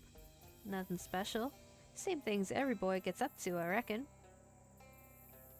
Do I want to know what that is? I ain't telling anyways. No girl ever been up in Will Hunter's treehouse, and I ain't fixin' to break that streak. Not for nothing. I just want to use your telescope you got there. Afraid that telescope's the property of Will Hunter. Same as my licorice collection. Well, neither my moxie or my muscle is up high enough. In and out of calls tonight. I have you up, my friend. Thank you so much for popping in, Super. I really appreciate it, and I love having you here. Thank you for the lurk. You mean licorice? No, licorice. Wouldn't be called licorice, 'cause t'ain't made of rice. So it's called licorice 'cause you lick it. But I'm saving mine up so as I could lick 'em all at once. How long have you been saving your licorice? Reckon it's been a few months. It's okay to wait a few months on licorice as long as it's refrigerated good and proper. Have you refrigerated it? It's in my pocket with some ice, so I reckon so. Well, that didn't do me a whole lot of good. And my moxie's not quite high enough yet. That's okay. Okay. We were gonna go back to the frog bog to see if the frogs were pissed off with us. Always a pleasure. You're a Canadian biscuit, and we gotta stick together. We Canadians do gotta stick together. There's not enough of us. All of a sudden, you hear a gator man screaming wildly to your left. Ah! And then, just as suddenly, another gator man starts screaming to your right. What the? You hear an angry snarl behind you and turn around. Another gator man. Oh no. Oh yes. And then you hear someone say, ugh, behind you, so you turn around again. There's another gator man. You're surrounded. Well, crap.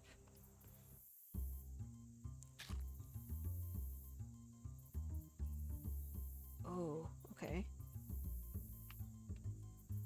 Oh, I'm absolutely gonna get bodied. Oh no. Okay.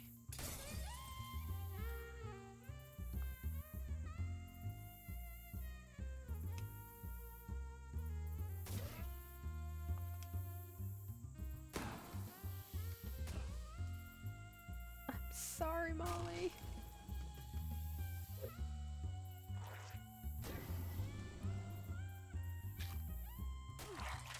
Oh, I'm so screwed.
Oh god.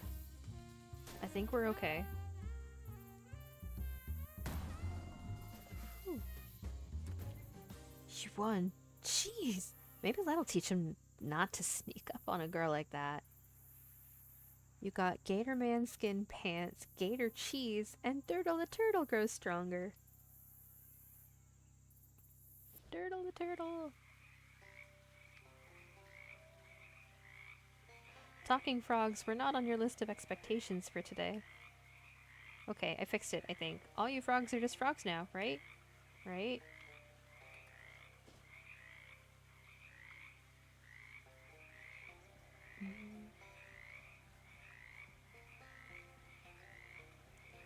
quite embarrassed gentleman, waist deep in swamp muck, gives you a wave. Seem to be stuck, he says. But I'm not too proud to ask for help. Unfortunately, I'm too weak to give it. No!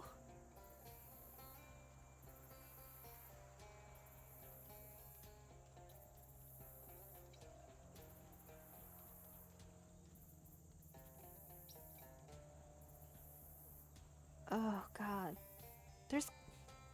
I don't know why my ads are running so often. I don't understand. I wonder... It might not let me adjust it while I'm live either. Let me see what I can do.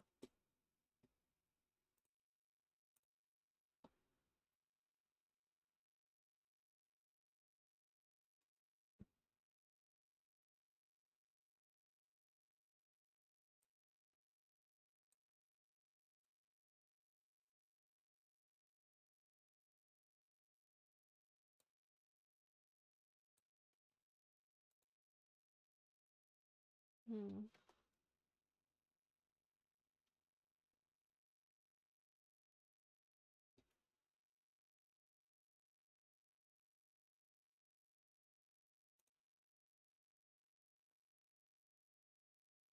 Yeah, I don't think it's gonna let me adjust it while I'm live. I'm so sorry.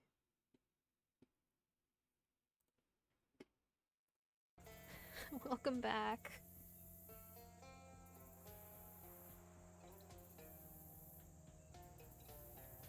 Okay.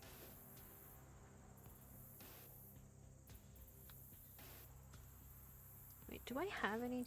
Cause what do I need? I need one more Moxie, right?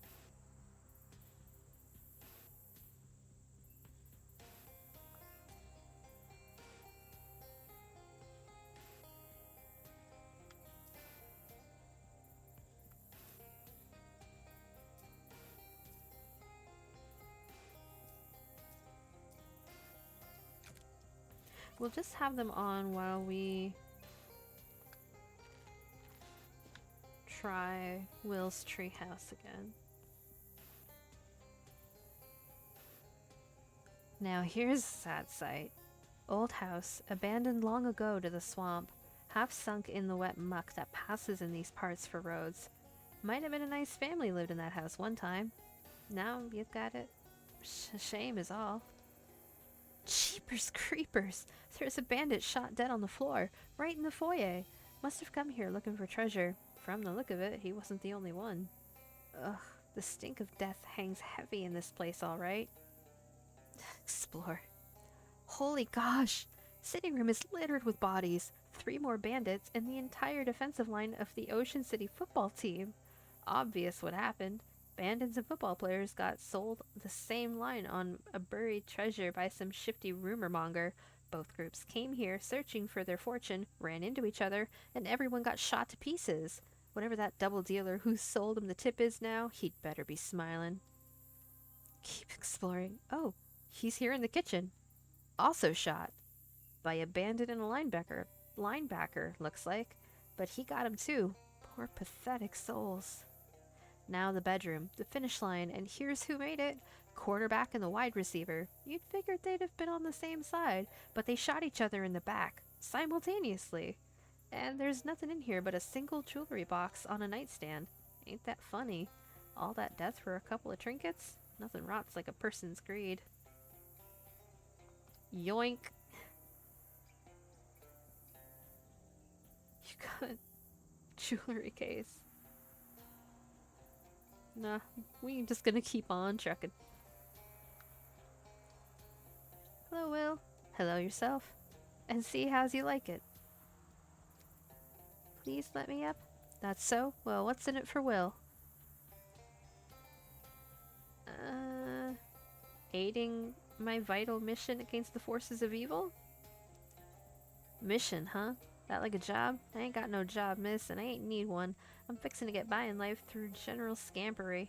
Sounds like a no on helping you up the tree. Maybe you'll have to think of something else. Alright. Muscle it is.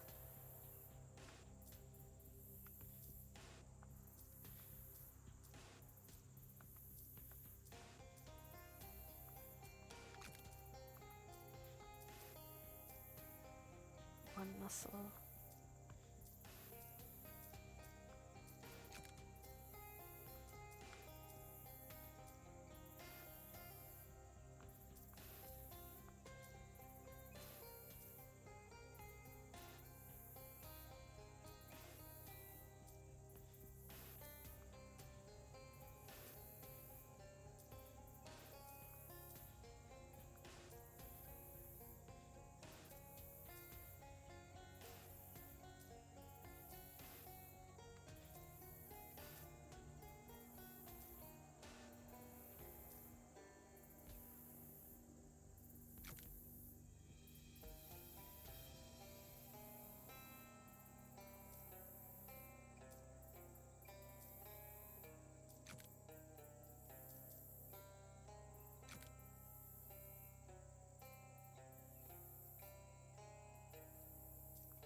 I need my muscle up by 2.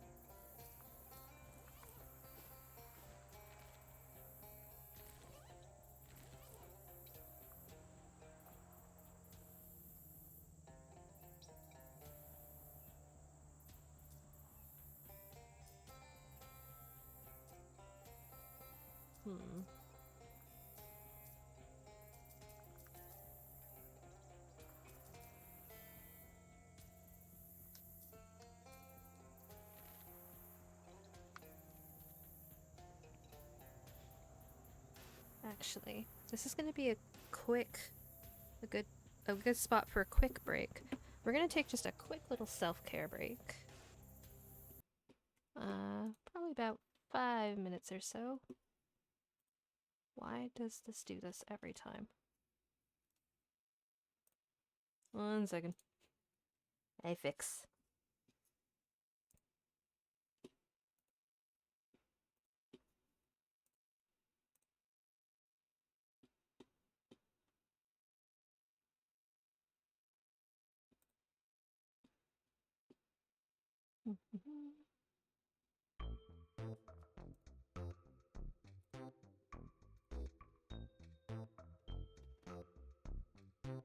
Every time.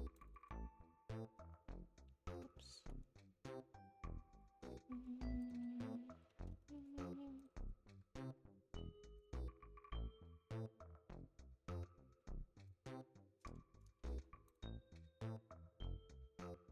Alright, I'll be back in about 5 minutes or so.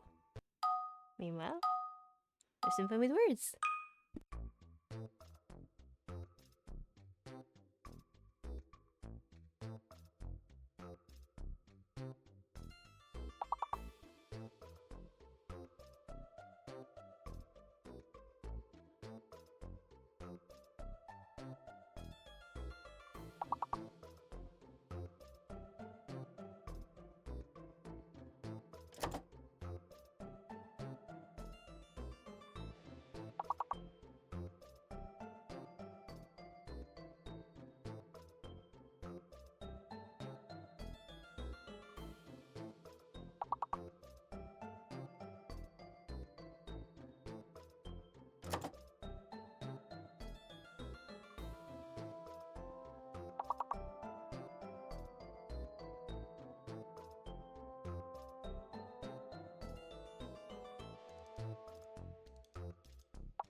Alrighty, I hope everyone was able to get a little bit of self-care in.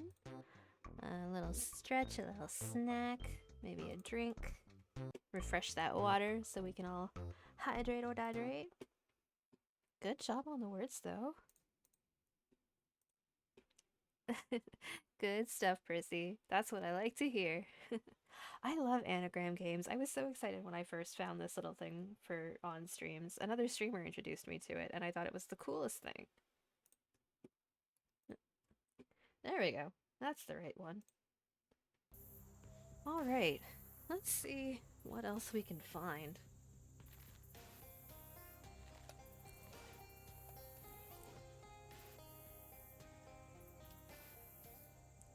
Maybe if we wander a bit. About 20 copies of a missing poster are nailed to each tree in a grove of swamp cypress. Whoever's getting the word out, they've been effective, or at least comprehensive. Missing. Tom Chapman. Inquire at Largemouth Bass and Sons.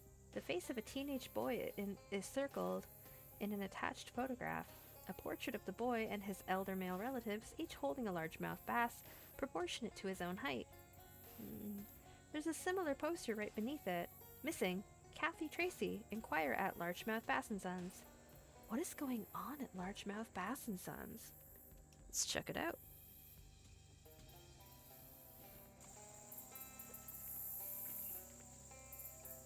State your business. I'm here about missing children. Tom and Kathy. Yeah, that's a sad song.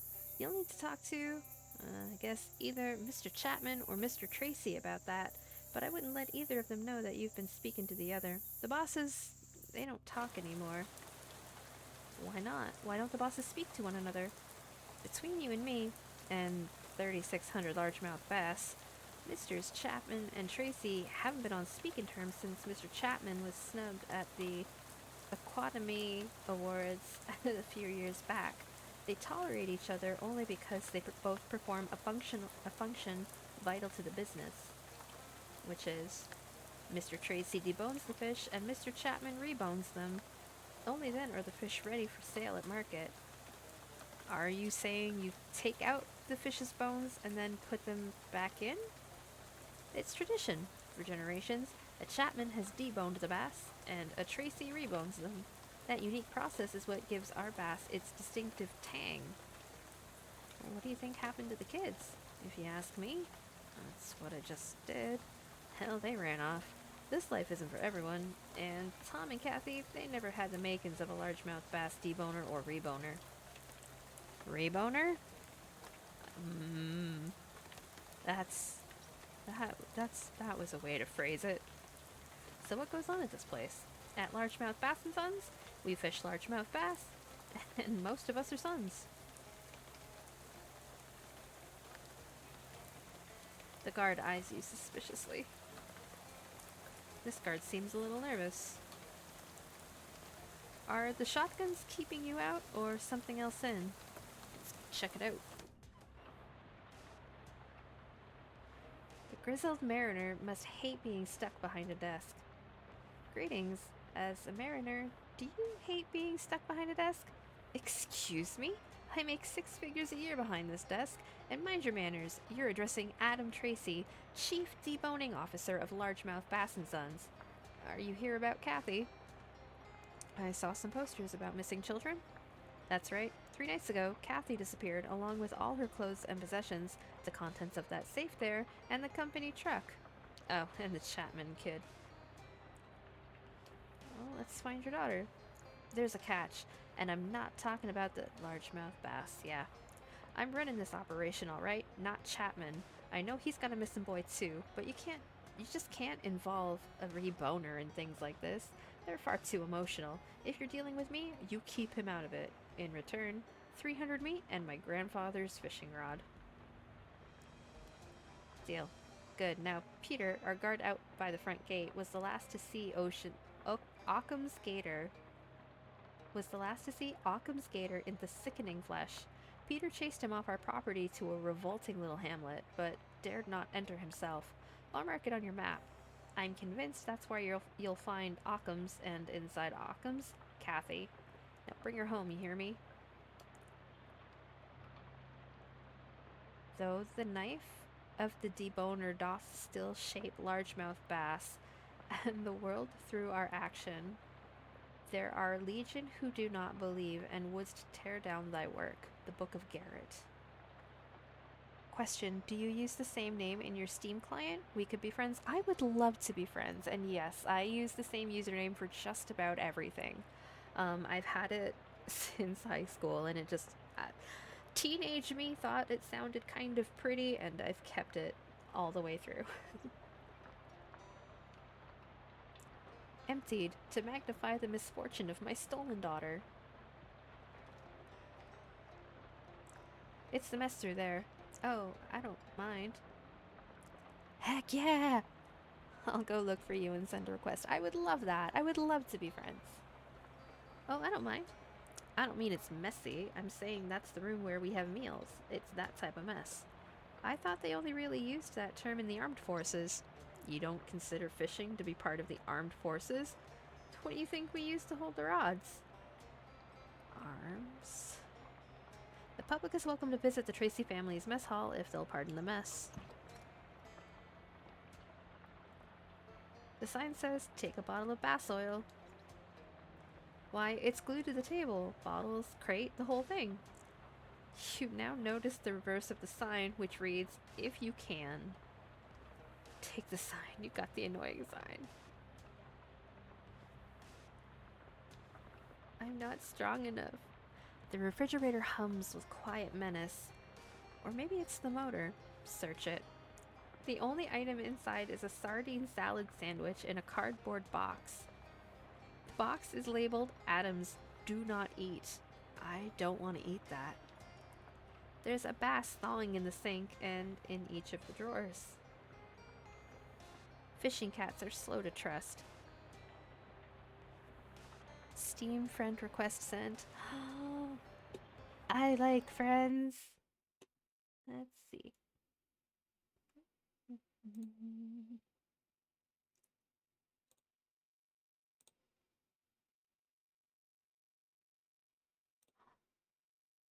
I see you. Friend request accepted. Yay! The cat ignores your attempts to befriend it. Only true loyalty to the fisherman's cause will win it over. Alas. That door is locked, making this room even more disappointing. Okay. Looking for something? What's back there? Crew quarters, off limits. You live here? Where the fish live, we live. Alright.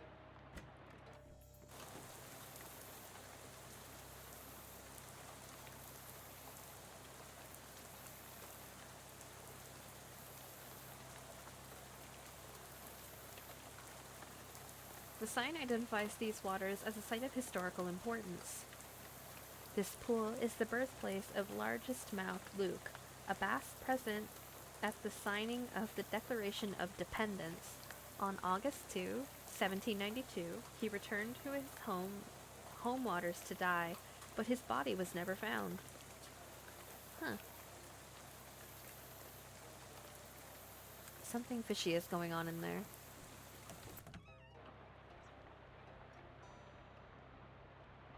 Surely a fisherman yearns for a glorious death at sea, not to wind up behind a desk.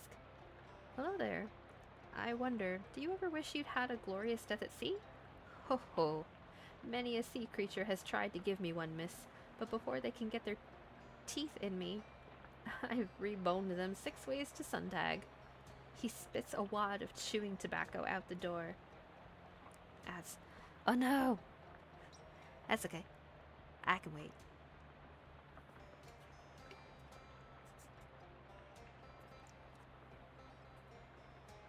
Oh, we'll just have to have a little bit more self-care while the ads are running.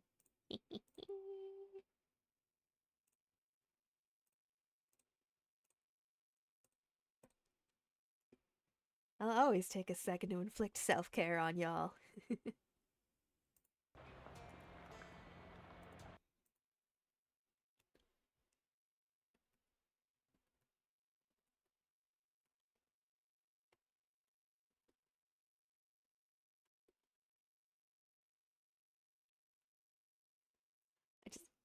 I'll have to go back in again. I thought I fixed it so it would only be like a small interruption once an hour, not every half hour. I am not pleased about this. I don't even like I feel bad.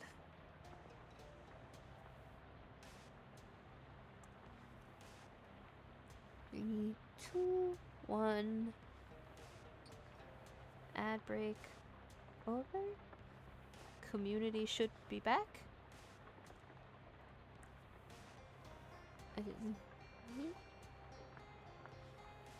Are we back, friends? Excellent. Alright, from the top. Hello there. I wonder, do you ever wish you'd had a glorious death at sea? Ho ho. Many a sea creature has tried to give me one, miss, but before they can get their teeth in me, I've reboned them 6 ways to Suntag.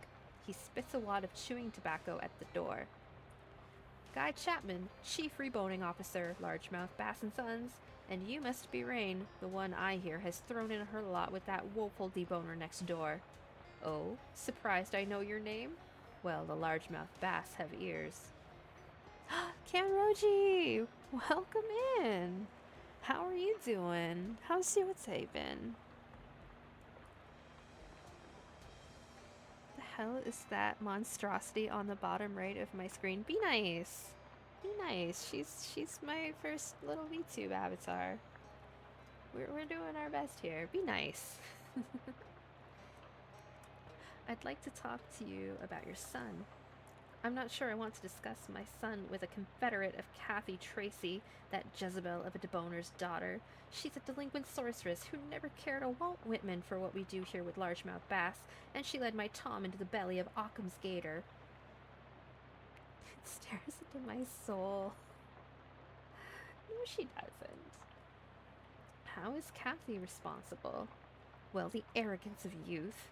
Kathy Tracy never thought she had anything to fear from Occam's gator. She didn't respect him. Several times I caught her attempting to summon the beast by shouting his name 3 times in a mirror, or directly into the mouth of a bass. It was always going to end with her in Occam's belly. I just didn't think my Tom would be fool enough to go along with it. I'm getting my ass kicked in Elden Ring DLC at the moment. I'm not surprised. It's a From Software game. It's going to yeah, that's what it's gonna do. That's a little sexist, don't you think? Not remotely. I'm not saying anything about her gender at all. I'm only saying that she may have gotten my boy eaten by a gator man. Yeah, but when you throw around words like Jezebel, it's a little loaded. Is it? Well, I didn't mean anything by it. I'm willing to change, but you have to be patient with me, alright? I'm old-fashioned, and I can't keep up with all these new ideas your generation has. Gender, penicillin. Heckin' boss one hits me because I refuse to grab fragments to level up. Well, I mean, if you're refusing to level up, that's kind of your fault, isn't it? Do you think Tom could have run away on his own? Absolutely not. Tom's a 3rd-generation bass boy, proud and true. Why, just last month he said, "I'm excited about my future in reboning largemouth bass, Dad." Does that sound like the words of a boy with 1 foot out the door? No, there's a simpler explanation. The siren song of Kathy Tracy, who lures good men into the bellies of gators. I'm in. Well, not so fast, goody shoes. Goody shoes? You haven't heard my terms yet. I don't want you looking for Kathy on Tracy's dime. It's Tom that needs saving, and he needs saving from her. Do that, and there's 200 meat in your pocket, and my mom's fishing rod. Alright. Hurrah! Now, I have no idea where you might find Tom, but what I'll do is let you into our quarters in the back. I know he keeps a diary, though I've never been able to make sense of the thing. Fundamentally, the way your generation speaks is utter nonsense to me, the mad ramblings of youth. Perhaps you'll understand it. Well, it's either fight boss and get ass kicked, or go get fragments and be slightly stronger and then get my ass kicked. I mean, if you're slightly stronger, wouldn't that mean you get your ass kicked slightly less? I'm looking for someone myself. Charles Wallace? Is he a fish? No. Then I'm not the person to ask. I'm a fisherman, friend. My bag is fish. You're looking for a human, you want to be asking some sort of human fisherman. Nope, boss 1 taps no matter what. That's awful mean. You are a human fisherman. His expression turns sour now that you've poked a hole in his premise. He has lost interest in the conversation. Okay, I don't know where your friend is, alright?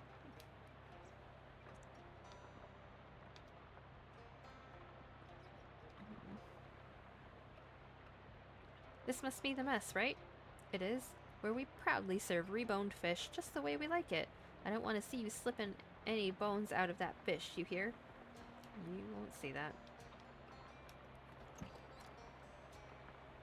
Everything on this shelf is labeled hardtack.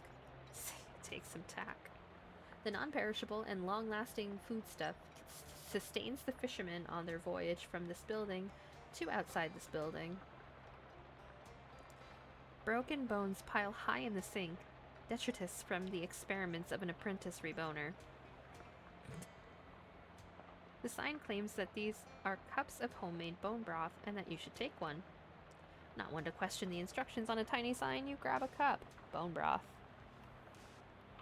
Unsittable bones are ground up here into a thin meal. Yes, mean. Very mean. Right? So many fishermen don't get into largemouth bass because they can't hack the bunk beds.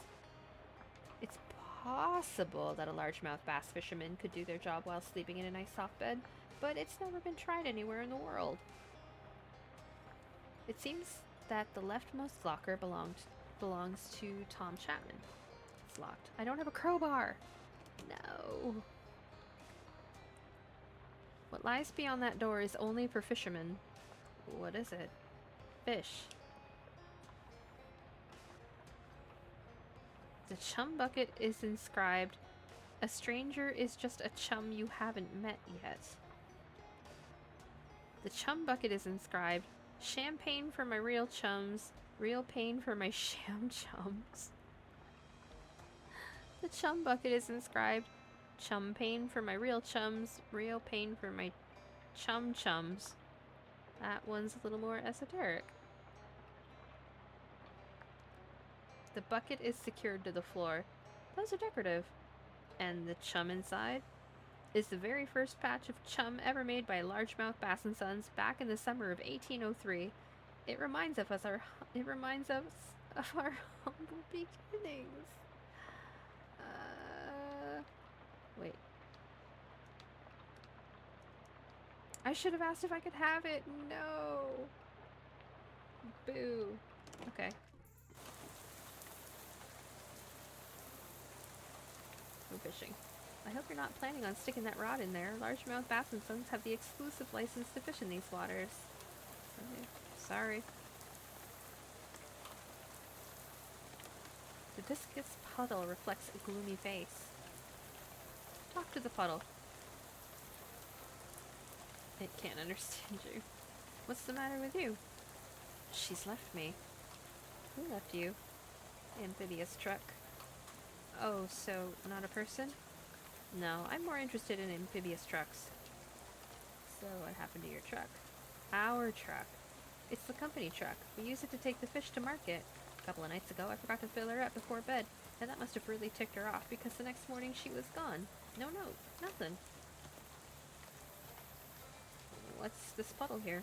It's the gas I never gave her that night. It's here, now, in our special place, waiting for her to come home. Could it have anything to do with the missing kids? Tom and Kathy? You'd have to talk to Mr. Chapman or Mr. Tracy about that. Maybe they took the truck? I don't know. Seems like a stretch. When did the children go missing? Same day as the truck. But I think that's probably a coincidence. Are you suggesting this truck is sentient? It's funny. I wouldn't have thought so, but I can't see any other explanation for it running off the way it has. How far could someone have gone in the truck? With the gas left in her? Couldn't have gone farther than 100 miles. 100 miles, okay. No, 100. Sorry. 100 is fisherman's lingo. It means 11. Missing truck, huh? That's a shame. She'll be back. She has to come back. She'll run out of gas otherwise, and then where should she be?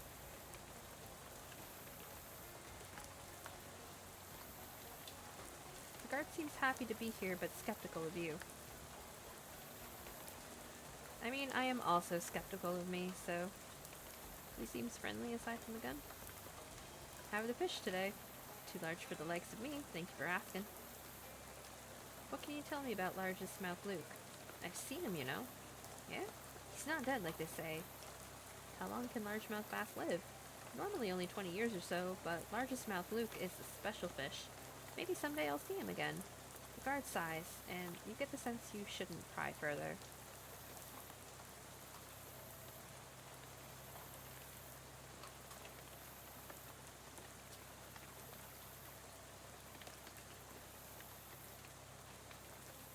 Gatorman Hamlet. Hist! Get an eyeful of those two palookas over there. Hist? Molly points out two burly men dressed in leathers and furs, burying the body of a dead gator man. Well, considering the swampy ground, they're less burying it, and more just covering it in mud. They look up in surprise as Molly saunters over nonchalantly. What's the dope, Bruno? You fitting a lizard with a Chicago overcoat? Uh-oh. Nah, doll, it ain't like that. Ain't it? My papers ain't... Oh, jeez, kitty. Come look at this. You take a closer look at the body of the gator man before it disappears into the mud. He's dressed in some kind of uniform, with an official-looking cap and epaulets and a big canvas bag. These two mugs have gone and blipped a mailman. That's a caper that'll bring the Chi-Man down on you like a ton of bricks. No, look, we didn't... Tell it to Sweetie, but don't flip your wig, sugar. We ain't pigeons. We won't rat you boys out to the flatties. I appreciate that, miss. We've set up something of a trading post here for leather goods and the like, if it tickles your fancy. The two men retreat into the clearing while you confer with Molly. Ooh, a leather store. Let's go have a look-sees. Leather jackets aren't exactly my style. Maybe not, kitten, but a gator skin handbag is always the Ritz. Sure, why not?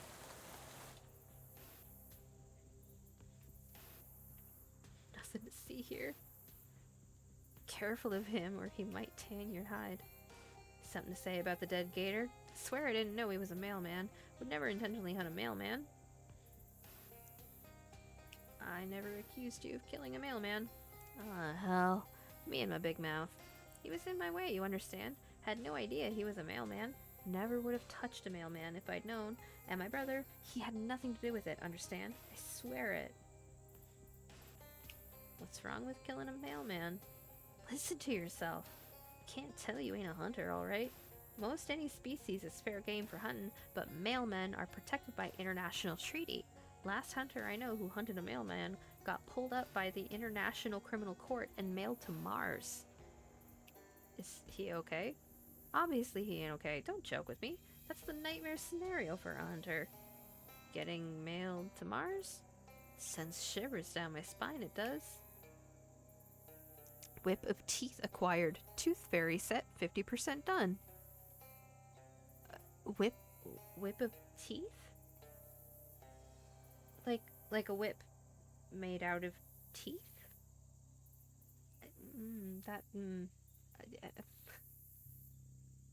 Yes. Okay. Okay. Cool. Cool. Me? Ain't much to my story. I'm a hunter, name of John Leathers, and if you can't tell from the accent, I'm from Albion. As a toddler, I hunted small game, like mosquitoes and gnats, and then moved on to foxes and voles, and such as I grew up. I like the game over here, but I've got my eye on the greatest hunt of all. What's that? Big picture? I'd like to build a ladder to heaven so I can hunt the dinosaurs. That's more of a 5 to 10 year plan, though. I don't think that's how either ladders or heaven works, but I guess it's good to have a dream. Wouldn't it be more practical to build a time machine? Now that just sounds ridiculous. John wipes his brow with the blade. Never been asked so many questions before. You can talk the talk, all right, but what about hunting the hunt? I got work that needs doing, but I ain't going out while they're searching the swamp for the sod who killed their mailman. They find me, I'm dead. You don't have to be a leatherman to know which way the wind blows. What are you asking me exactly? Working on something real important. A project. For that, I need 5 gator hides. Even know a place you might find them. Scoped it out myself. Couldn't be easier unless it was a smaller number of gator hides. Might go live soon? Well, I hope you have a great stream if you do. I appreciate you popping in. What's this project you're talking about? Not so fast. Need to know I can trust you first.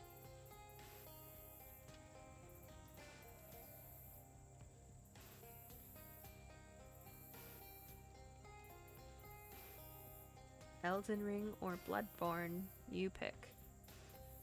Whatever one makes you happier and won't upset you more. The man observes you with a monk-like serenity. Hi there. Looks like you've set up quite the trading post here in the swamp. John shakes his head. Paul can't speak. Can't or won't? Don't. Can we trade? Fucking crowbar, yes. I got those. pickaxe? I don't think so.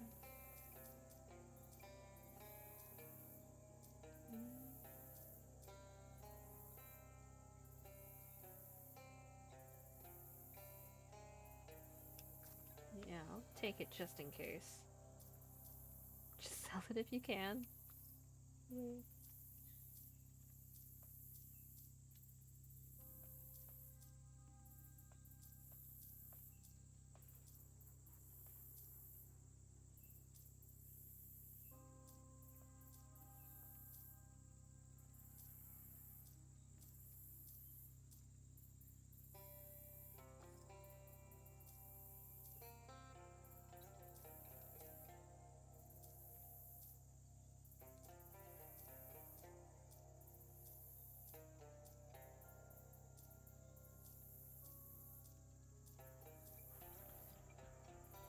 Okay.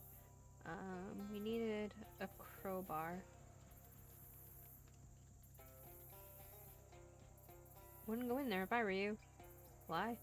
Might not like what you see.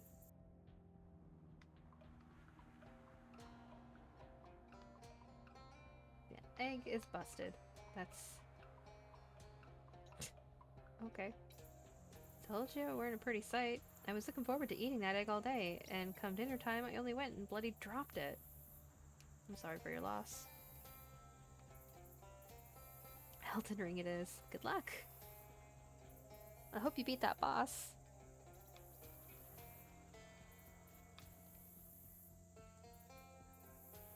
Alright, hun. I think I'm gonna head off to bed. I won't be on here tomorrow as I'm getting together with a friend I haven't seen in 3 years.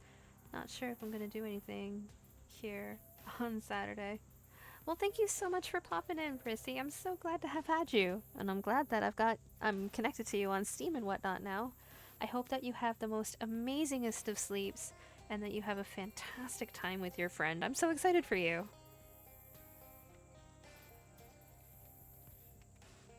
Okay, we're gonna go to the hamlet. Look! There's a big shiny treasure chest on that tussock over there. Check it out. Oh no, as you approach the chest, a bunch of gatormen jump out of the mud surrounding you. It was an ambush all along. Wait, why the fuck am I poisoned? Oh, oh, I see.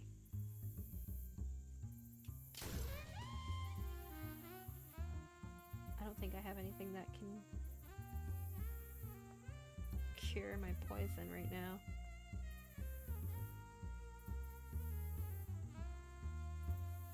No.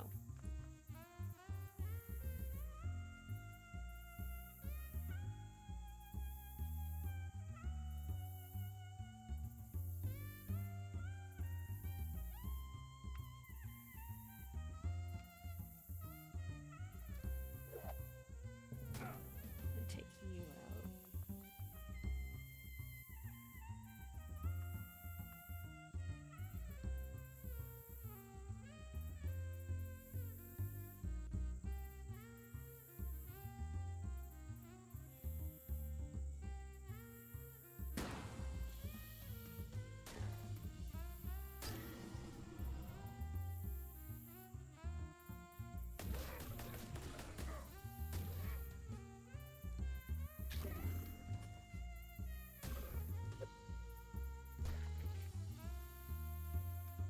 Oh, I'm gonna get my ass kicked.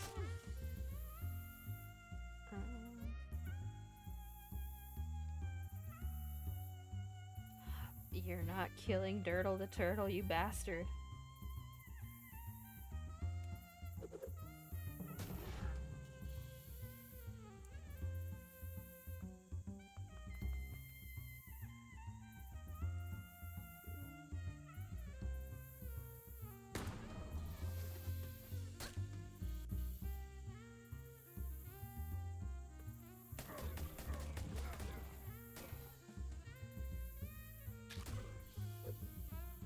No!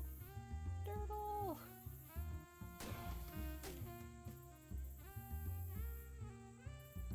Oh no, I'm okay. Sometimes the camera kind of glitches out a little bit. I think it's just a quirk of the software.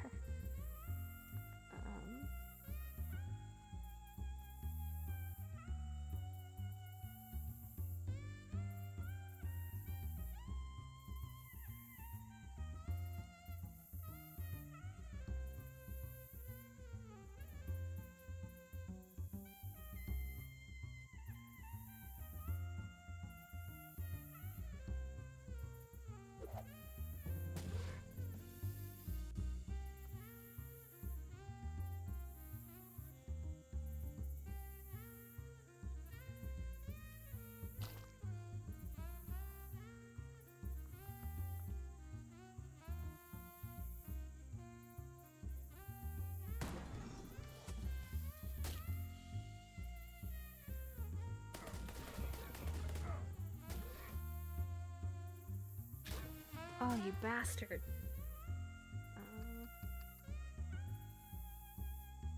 By the way, sorry I ain't popped in for a while. I've been busy. Oh, no apologies needed. Pop in when you can. But life comes first. You gotta do what you gotta do. It's all good. I'm happy to have you back in, though.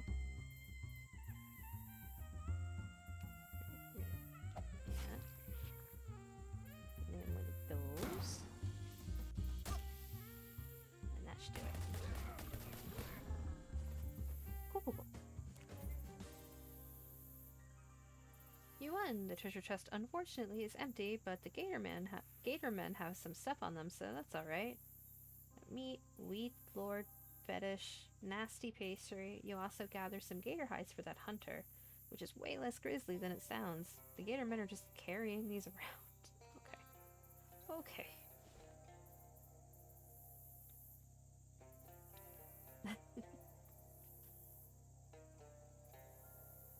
Wait, is the second one handsome Squidward? Oh, those are great. Another one of those Gatorman campsites. Maybe the ones who kidnap. The guards stop in their tracks and start sniffing around suspiciously. They're almost certain to notice you if you get any closer. Oh, have you not seen a Gatorman yet? Sorry, it's hard to keep track. These are the guys Jessica mentioned, and they're pretty much what you'd expect from the name Gatorman. They're basically intelligent, upright walking alligators. They have tough, scaly skin, lots of teeth, and pissy attitudes about everything that they aren't already eating.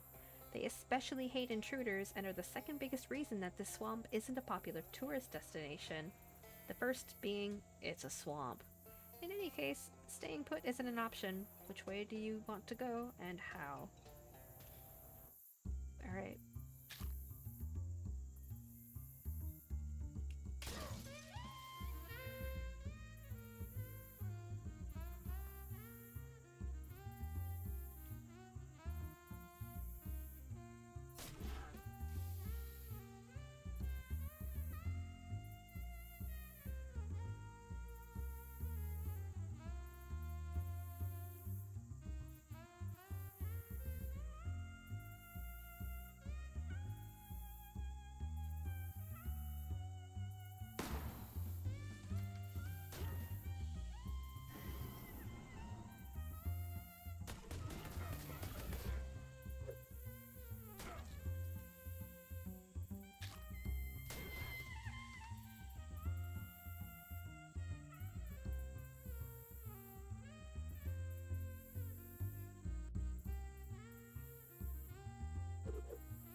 That went better than expected.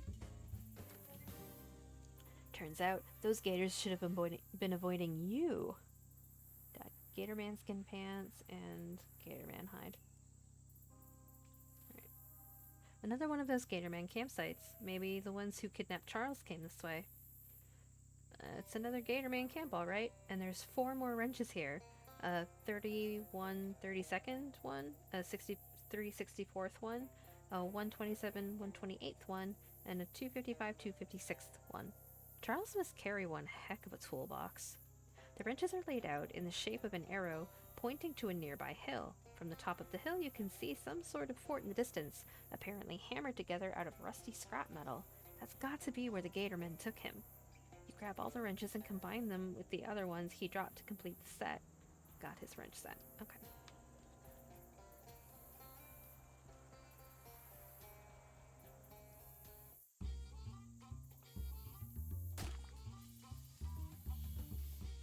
Oh no.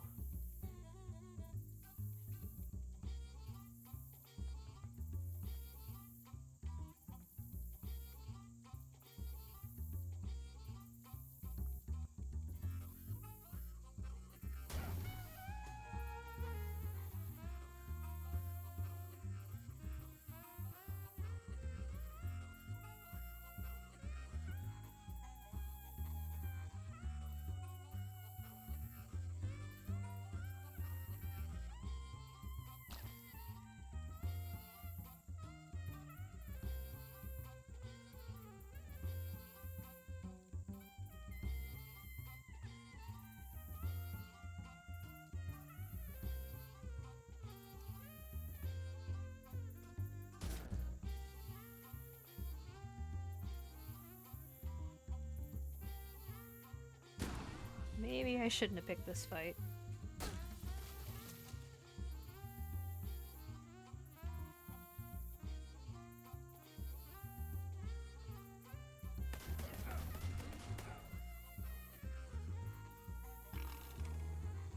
Uh-oh.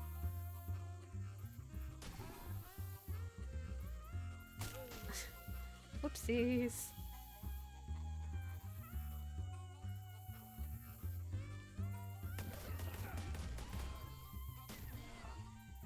Oh well.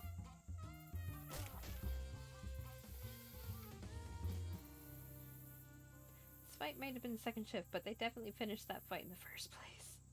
Take a moment to consider your failure.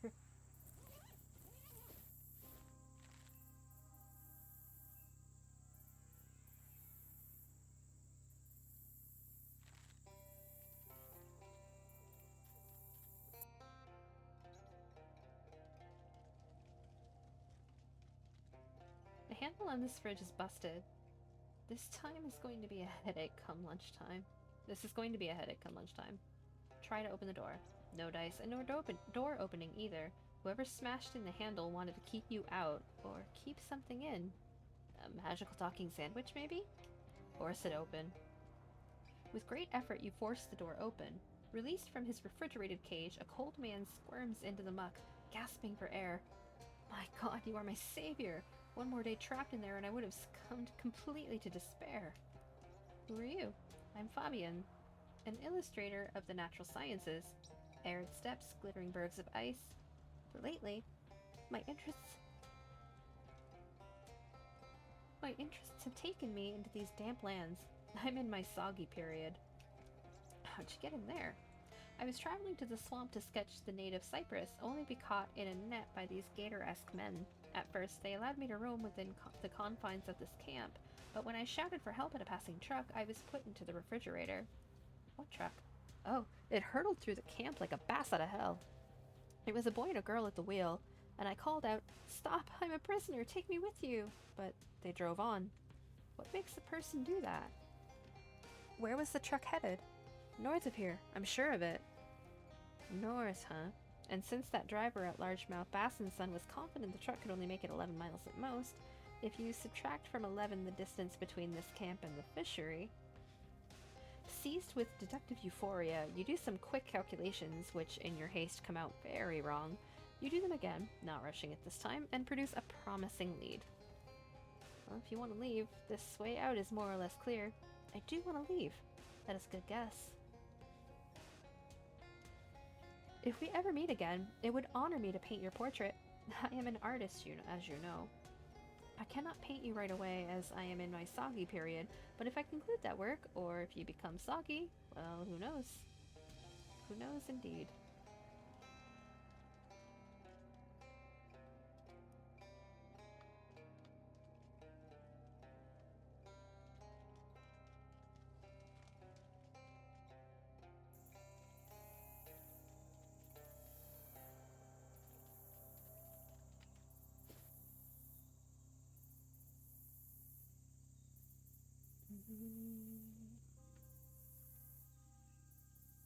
You notice a little cluster of foul-smelling flowers. Because of college, you know that the foul smell comes from some nasty juice inside the petals. Collect it. They say education is its own reward, but sometimes gross liquid is also its reward. Fustulid Gulch. Okay. The cab door hangs limply from its hinges. The truck has been abandoned for some time. There is nobody inside, unless they are very small and hiding. No, search the seat. A newspaper left on the passenger seat is open to the classifieds page. Circled are advertisements for Mr. Rat's Hotel for Working Women and the docks. If you don't need it, it's yesterday's news. Search under the seats. The gas tank is located underneath the driver's seat, which has the advantage of lowering the truck's center of gravity. This gas tank is empty, which has the disadvantage of the truck not working. You also notice a tiny glint of metal. It's a key. Close it. Black smoke billows from the cowl. That engine is cooked. Eat the engine. You can't eat something just because it's cooked. Eat the engine. It is far too large to eat. Eat the engine. It is just not possible to eat an engine. It would kill you if you even to try. Girding yourself against the overbearing heat, you wrench open the cowl and peer through the smoke, only to find that someone has beaten you to it. The engine has already been eaten. Next chance I'm getting, I'm eating an engine. Sure. The engine has been eaten. Amazing.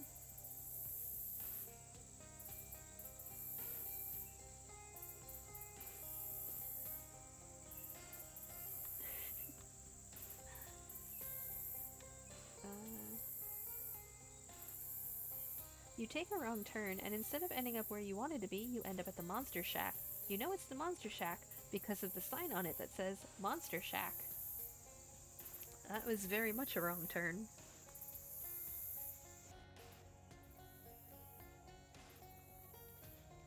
Hobo code? Oh, I don't have enough hobo knowledge. Monster Shack, no skeptics. Inside you find, not the decayed and crumbling tumble-down shack strewn with ancient wreckage that you were perhaps expecting, but an actually maintained and fairly clean tumble-down shack strewn with 12 to 14-year-old kids. What the? Hey, what are all you kids doing out here in the middle of the swamp? Why shouldn't we be? Because it's dangerous here. Yeah, but this is where the monsters are. That's why it's dangerous. Do you believe in monsters, lady? Yes, of course I do. It would be a real feat of cognitive dissonance otherwise. You mean you've seen them? Really? For really real? Well, yeah. Which one? Which one? All of them. Vampires. Oh, those guys don't count. Those guys are just weird jerks. We're looking for real monsters. I don't understand what real means in this context. Well, since you believe in monsters, you can join our monster squad. Otherwise, we can't tell you anything, 'cause it's secret. Alright, I'll join. Great! It'd be nice to have someone who can reach the top shelf of these old bookcases we scavenged. Is that it? I'm a member now? Yeah, we used to have a big ceremony where you had to repeat a vow and stuff, but it took too long, and we're all busy with our research. Come on in and have a look. Shadow Salad! Dozens of volumes of serial fantasy for young adults and older than average children. Donald Bailey and the Sword of Secrets. Calvin Watson and the Sword of Secrets. Prisoner of Glory, Part 54. Roger Garcia and the Chalice of Secrets. Lottie Sanchez and the Cavern of Secrets. Herbert Clark in the Labyrinth of Mystery. Etta Williams in the Pyramid of Mystery. Clarence Bennett in the Pyramid of Lightning. Jerry Robinson in the Maze of Flame. Victor Campbell in the Maze of Slime. Catherine Flores and the Hat of Ice. Eleanor Adams in the Labyrinth of Lightning. Maze of Secrets, Part 77. Prison of Fire, 57. Pyramid of Mystery, Part 95. Tale of Carl Cox and Marion Patterson. I just want to see if they'll, like, give me a book.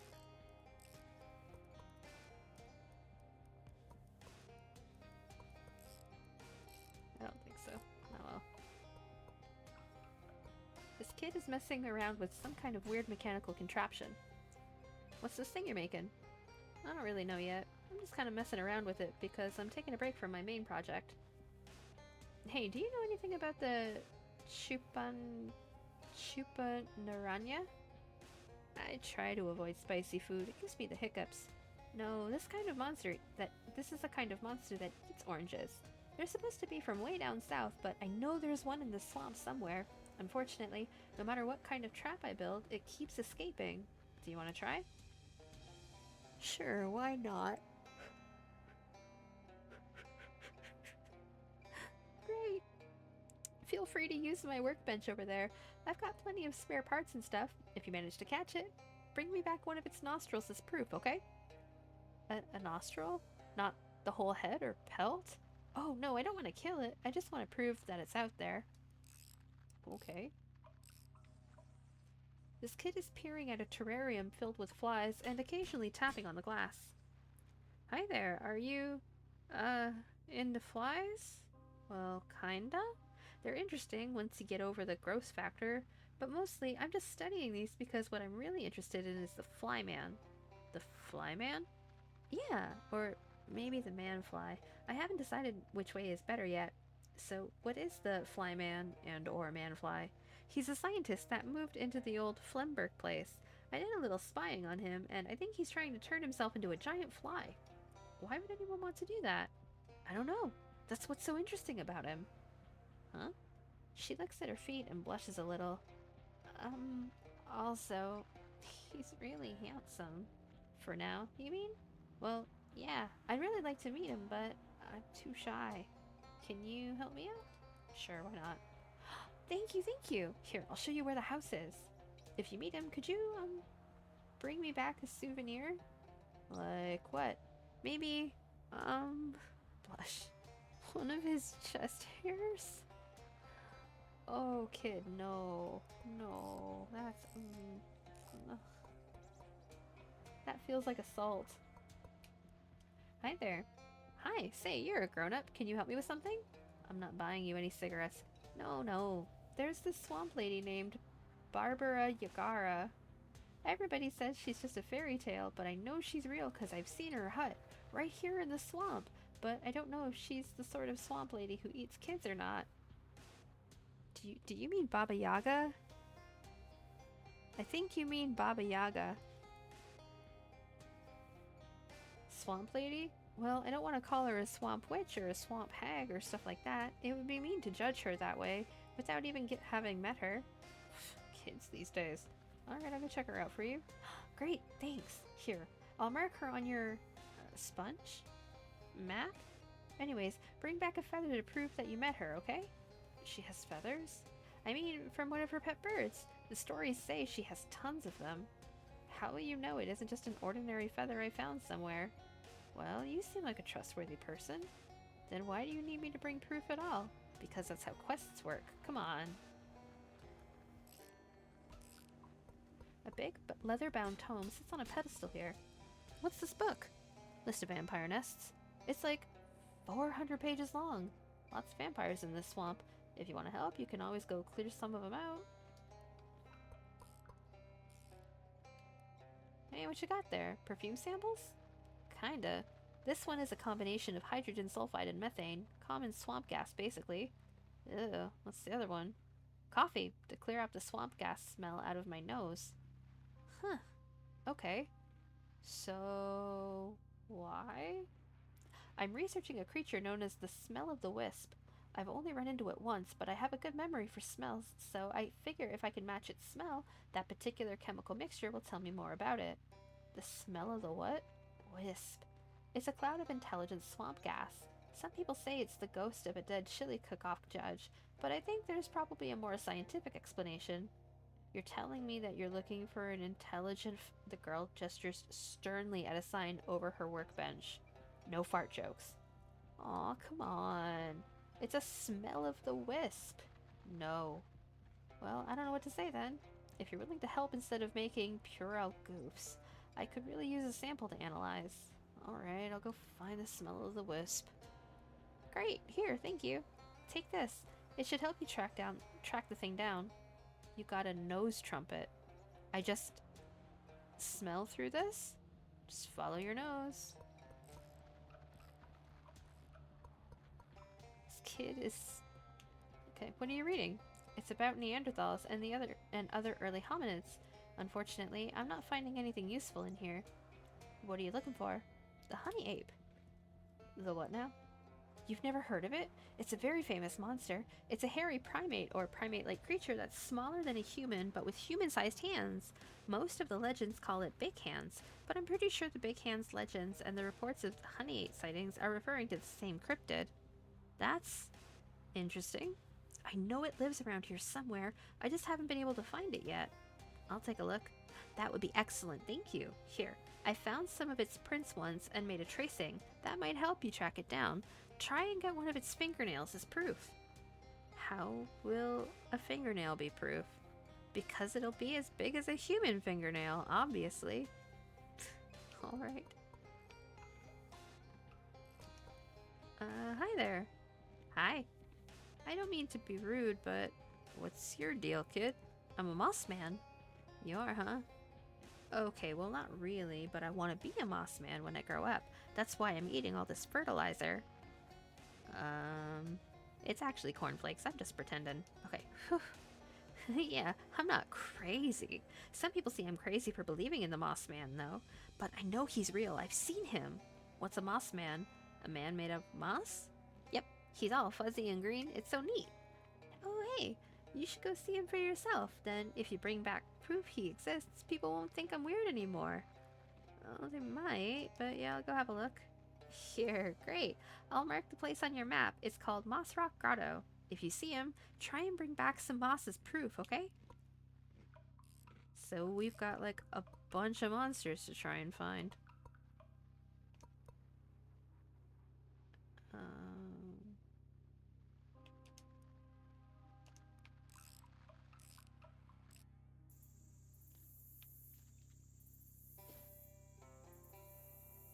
Shit.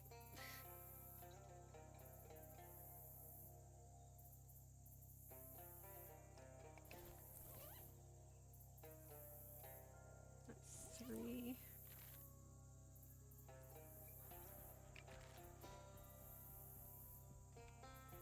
This one's closest, so why not? You find an old medicine show wagon overturned in the swamp. Most of its contents have long since hazardously dissolved into the local ecosystem, but there's probably some stuff left. A few damp toiletries and even damper medicaments. Activated charcoal, mercury eye drops, Bertworth's finest tooth wax, and a stypic pencil. Okay. This isn't so much as a bird bath as a bird dirtier. Fish it.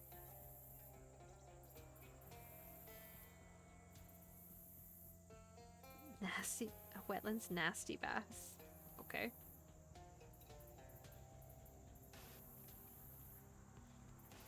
Another nasty bath.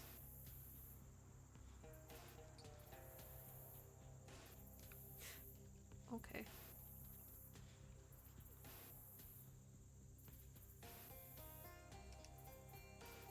Cool.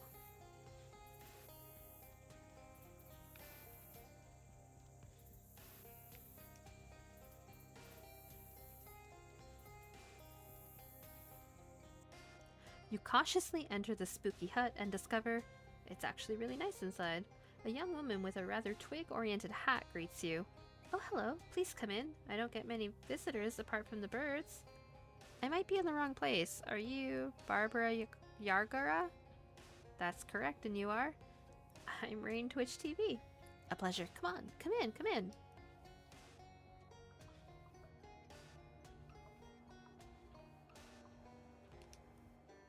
This is a really nice house. To be honest, I was expecting everything to be a lot more, you know, witchy.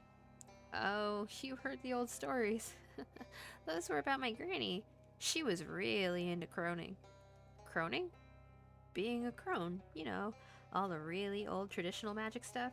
She lived to be nearly 200 years old. When she passed, she left me this house and all her birds and so on. I see. Is that why you're here? Chasing the old legends of Barbara Yagara? Well, not exactly. I met a kid who's into the old stories, but he was afraid you might be the child-eating kind of witch, so he sent me instead. That's adorable. I don't think I've ever eaten a child, but there's no telling what was in Granny's stews. I'm not sure if that was meant to be a joke or... Sure. Anyways, I'm supposed to take back a feather to prove that I've met you. Okay. I can't just give you one, though. Are you sure? Yes, sorry. I have to give you some kind of test first. It's a traditional thing. What sort of test? Well, it's a lot of work keeping this room clean, what with the birds and all, and I'm getting kinda behind on my other chores. Ugh, chores. Or you could fight me. Fight you? Granny trained all these birds to be killers, but I haven't exactly been out looking for trouble like she used to do, so they could use some exercise, you know? Tell me more about the chores? I'll need you to muck out the bird bath out front and pick the ripe cattails out of my cattail patch for me. That's only 2 things. Isn't there a third thing? Of course, but I'll tell you about that after you finish the first 2. Alright, chores. Great, you can tell the ripe cattails by how they look a little different, and I'm sure you saw the bird bath when you came in. Do we need 6 of each?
Oh no.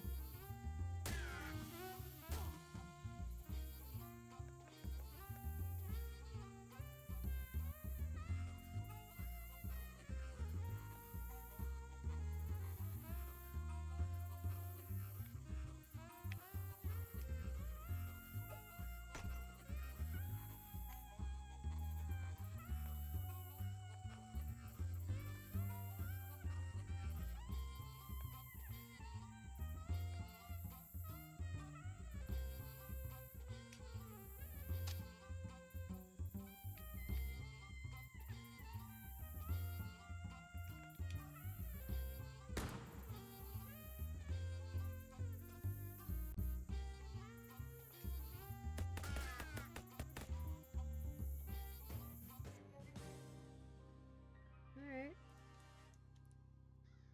Yuan Barbara dusts herself and tends to her bird's wounds. Wow, nice job. That was a real workout. Here you go, you earned it.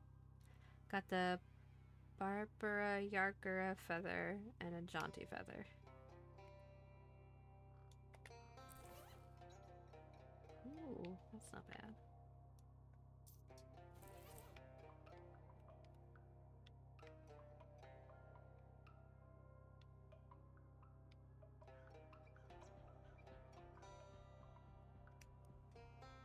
I've never seen an indoor bird bath before. Oh, that was a gift. It's too small for my birds, though. If you like it, you can have it. Sure, why not?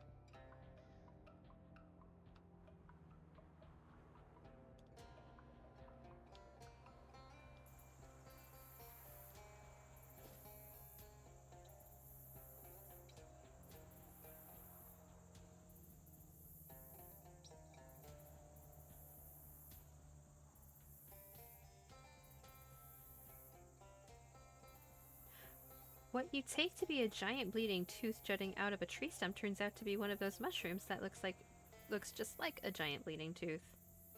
You perform some quick fungal dentistry. Hematic ichor. Sure. Why not?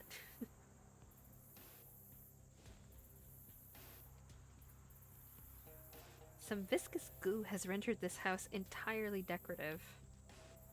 This mailbox says Flimberg on the side. You casually commit a federal crime and you got junk mail. A gas generator is providing power to the barn in exchange for pastoral ambience.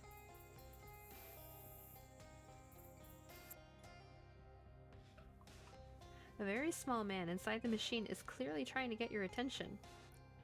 Hi? I'm Raine. Do you need help?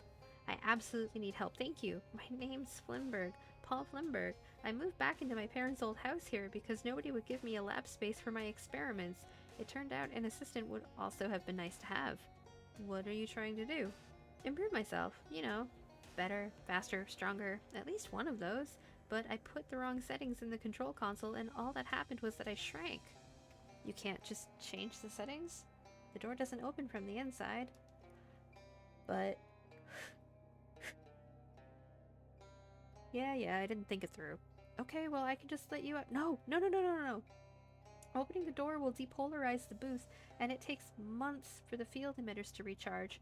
Not to mention the fact that I'd have to collect all new supplies of genetic materials, so the door can only be opened once. Jeez, you really didn't think this through. What should I do? You'll have to fix the settings on the console. What should I set it to? Clearly, if I knew that, I wouldn't have put the wrong ones in myself. Just make me better before you open the door. Better than what? Better than a normal guy. I don't know. I spent so long thinking about how I could build this machine that I didn't have any time left to think about why I built it.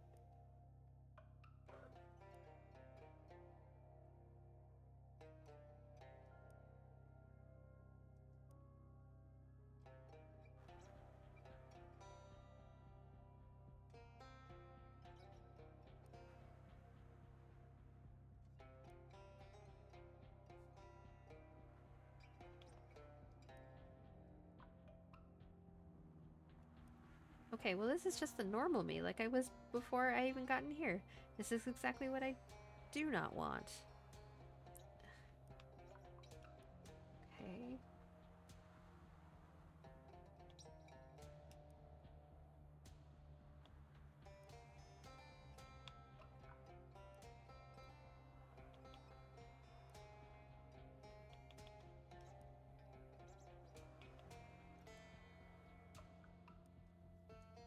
Are you sure you don't want to be just a regular person? It seems to work out fine for most of us. I'm positive. Change me. Improve me.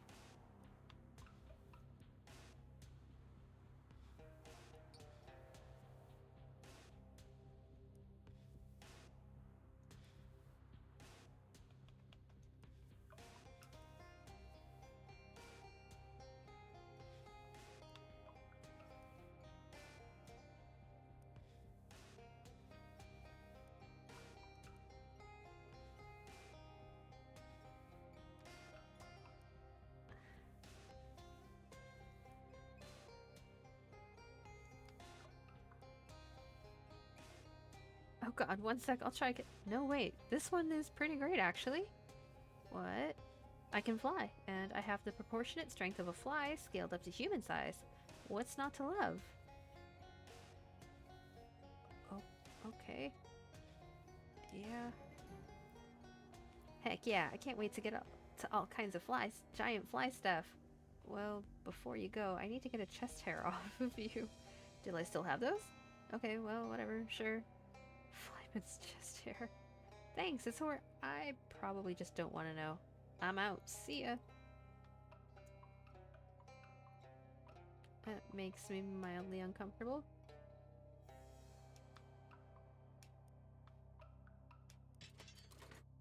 Spray on asbestos.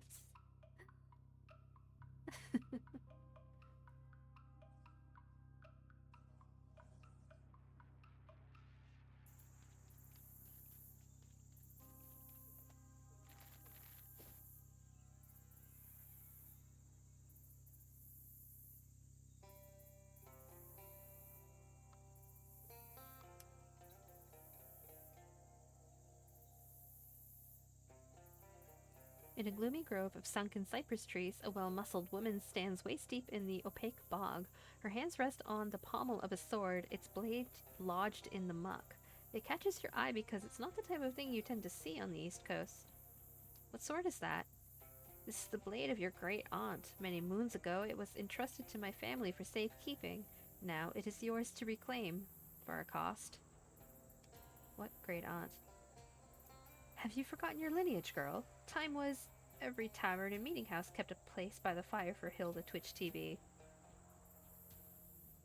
Okay, so what's the cost? In time, I shall ask of you a boon, and you shall be obliged to grant it. Sure, I can do a boon. Let's have the sword. You got your great aunt's sword. The sword has a satisfying heft, but you can see why your great aunt liked it so much. And you can see why your great aunt liked it so much, but it comes with something quite unsatisfying. Something that makes you feel almost queasy and a little cursed. The fuck is this? It's a simple magic binding you to your oath until such time as I have need of your service. On that day, I will find you. Can't we just do the boon thing now?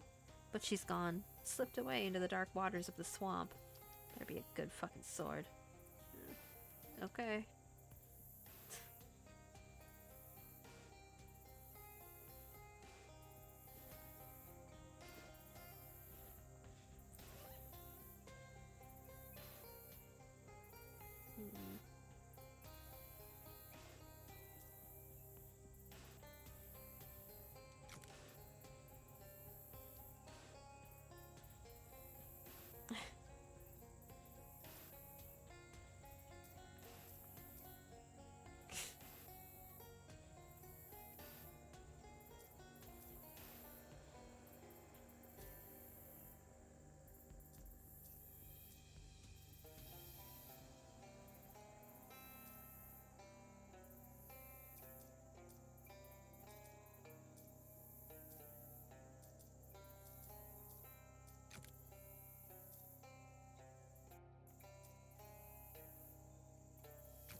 Well, if this isn't the Moss Man that kid was talking about, you've got a real unusual coincidence here. He doesn't exactly look fearsome, but if you're looking for a fight, it might be best to take advantage of a surprise. Excuse me. Are you a Moss Man? Yep, that's me. Clyde, Mossman. Pleased to meet ya. Hi, I'm Raine Twitch TV. Welcome to my humble abode. I ain't get many visitors. Well, except some weird kid I sometimes see poking around the trees. Are you an actual moss man?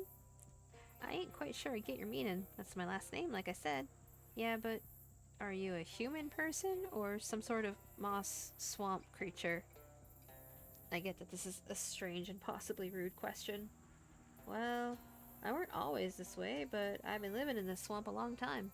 I just kind of dug in and got comfortable. The moss just sort of grows out of me natural like now, instead of hair. I guess it happened so gradual, and I got so accustomed to it, it didn't occur to me to question it. Sorry. I didn't mean to give you some kind of philosophical crisis. No apology necessary, friend, but it is something I'm going to be chewing on for a while. Can I, have some of your moss? Excuse me? You drop an existential bombshell on me, and now you're asking for a part of my body? I'm really not in top social form today, I guess. I do need some of that moss, though. Well, I'll tell you what. Help me solve this puzzle of whether I'm a man or a monster, and I'll give you some moss. Well, let me have a look. Look at this moss. Oh yeah, this is Sphagnum decidiosi. What's that when it's at home? It's sort of a moss version of a fungal parasite. It grows on animals that don't move around much like sloths, and steals the energy and nutrients that would otherwise be used to make hair. Basically harmless. Well, that's a relief.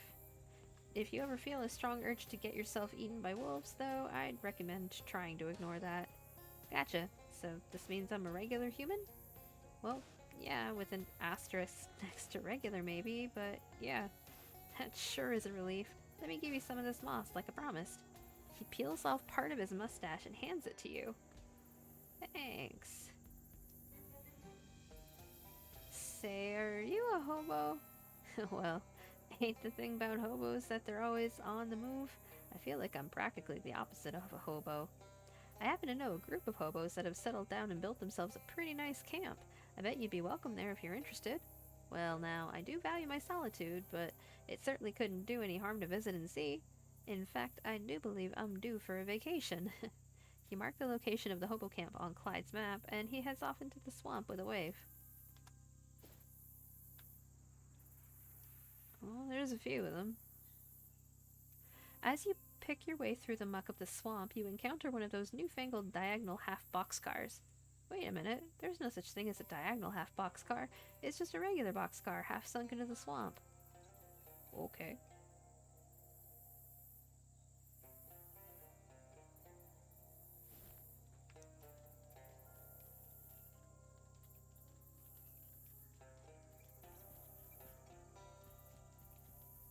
This looks very dangerous. It's a diagonal hobo, although I suppose from your perspective he looks normal. Oh, hi, sorry, I didn't know anyone was living here. I suppose I should stop being surprised by that. That's quite alright. I'm Pepperidge Dolphin. Welcome to my humble abode. Thanks, I'm Raine Twitch TV. Nice boxcar you've got here, apart from it being a little steep. Steep? Oh, yes, I've grown so accustomed to the tilt I hardly notice anymore. Apart from when I try to play marbles. Your game must be going really downhill. Quite. Why are you living in a boxcar in the swamp? Well, to be honest, it's been difficult to part with the old estate. This is as far as I've been able to get before the homesickness becomes overwhelming. Oh, how bittersweet. Indeed. I wonder, could you spare the time to help me? I could be done with the place if I had a proper souvenir, specifically my grandfather's collection of antique padlocks. And you can't get them yourself because of the memories? It's more lack of memories. I've forgotten where the keys are. Sure, I'll help you. Thank you. There are 11 locks altogether. Except they won't actually be altogether, will they? I'm afraid not. Here, I'll mark the location of the house on your... Is this a sponge? The Dolphin House. There's also... something I should tell you. About the house. Oh good, there it comes. I just want to let you know, there ain't any ghosts haunting the property. There aren't any? That's correct, not a one. My family never suffered any violent or traumatic deaths. This is something you felt you had to warn me about? Not really a warning as such, I just thought you might like to know. Huh, well, okay, thanks. I'll be back with your padlocks. Your accent is a little different from most hobos I've met. Well, my family is from old money, you see. How old?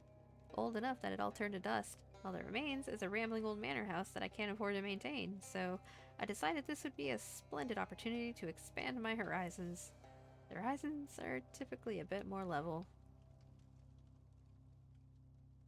Wait, these poetry books are all full of slant rhymes.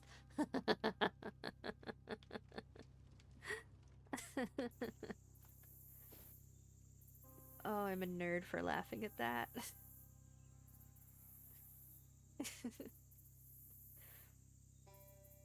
You spot a shadow orb hovering around and decide to follow it deeper into the swamp. That might seem like a bad plan considering the old stories about people following will-o'-the-wisps and becoming lost in the swamp forever. But a will-o'-the-wisp is a floating ball of light, and this is the opposite of that, so logically this is actually a very good plan. Except for how it leads you right into a group of tentacly shadow monsters. You can never escape the tentacles.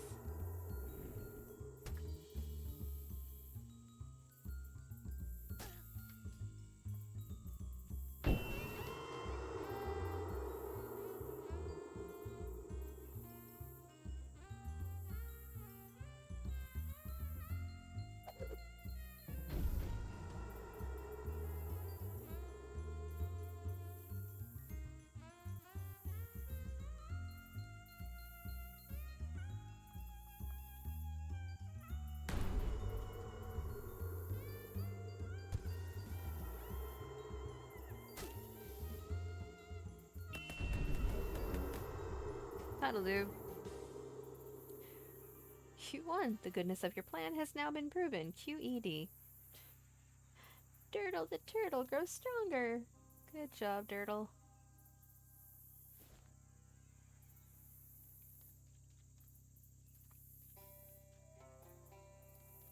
I need a coat hanger, damn it. This tree has a hole in it. Conveniently, the hole is slightly larger than your hand. Honestly, for what is ostensibly a horror game, we've had way too few opportunities for you to stick your hand into a suspicious dark hole. Do it. You slowly reach inside the dark hole. It's damp and ominous. And then... ominous. And then... you find a key. Sorry, that scream wasn't really justified. I can't scream because it is 20 to 2 in the morning, and if I wake up the people in my house, I will be dead, and I won't be able to play games anymore. Dolphin padlock key, mossy.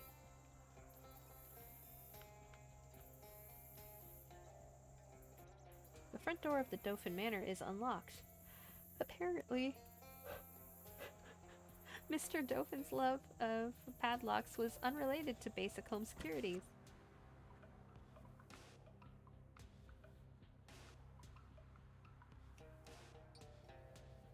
It's one of those serving carts they used in posh hotels and in posh manor houses, apparently, with a big silver platter covered with a dome-shaped lid. Just the right size to hide a severed head or a roast of some kind. You cautiously reach out and grip the handle, then take a deep breath. Slowly, you lift the lid, tilting your head to peek underneath. Oh, it's empty.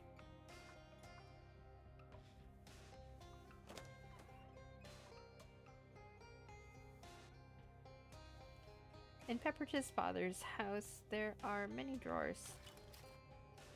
Ooh, padlock, okay. Dire cooler holder, junk mail, and a match. Am I fishing in the sink? I'm fishing in the sink. A fish skeleton.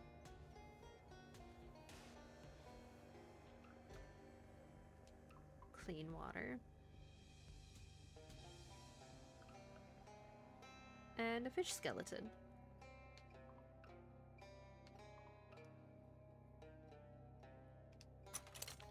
Padlock. Key and a block of ice. Can of fruit cocktail.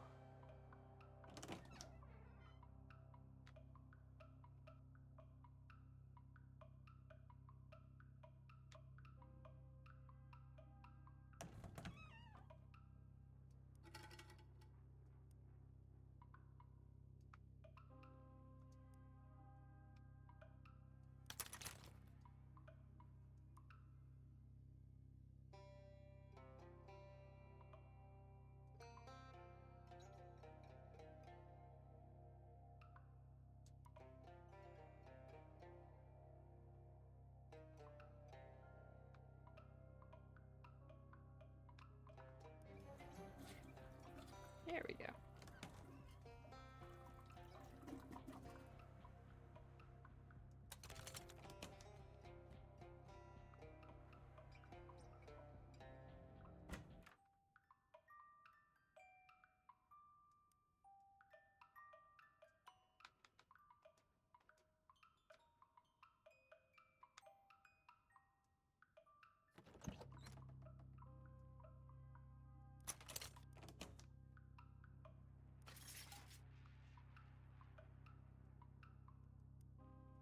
Radium Rouge.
Hmm.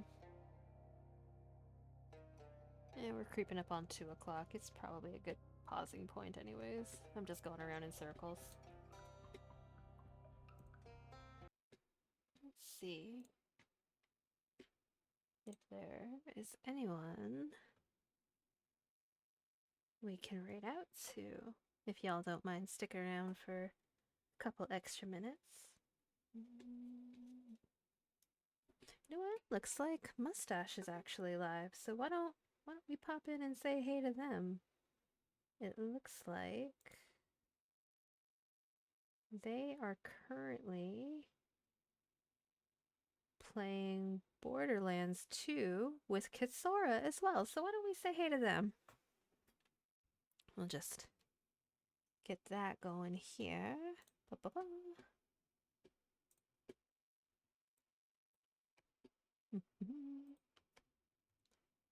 One of those.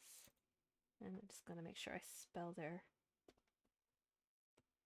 name right. I'm really bad for that. Perfect. Okay. So I am probably going to stream a bit more tomorrow night as well. Once I get in from work. It'll be a little bit later start time, just I'm closing as per the usual. Probably starting around 11:30-ish Eastern Standard.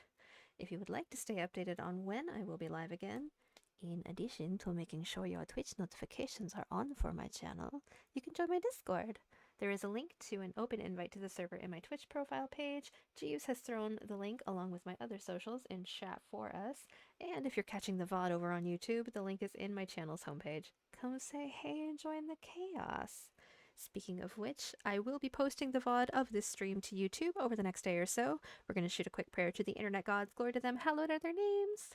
There is a playlist of this playthrough of Shadows over Loathing already set up and ready to go, so you can catch up on anything that you've missed if you feel so inclined.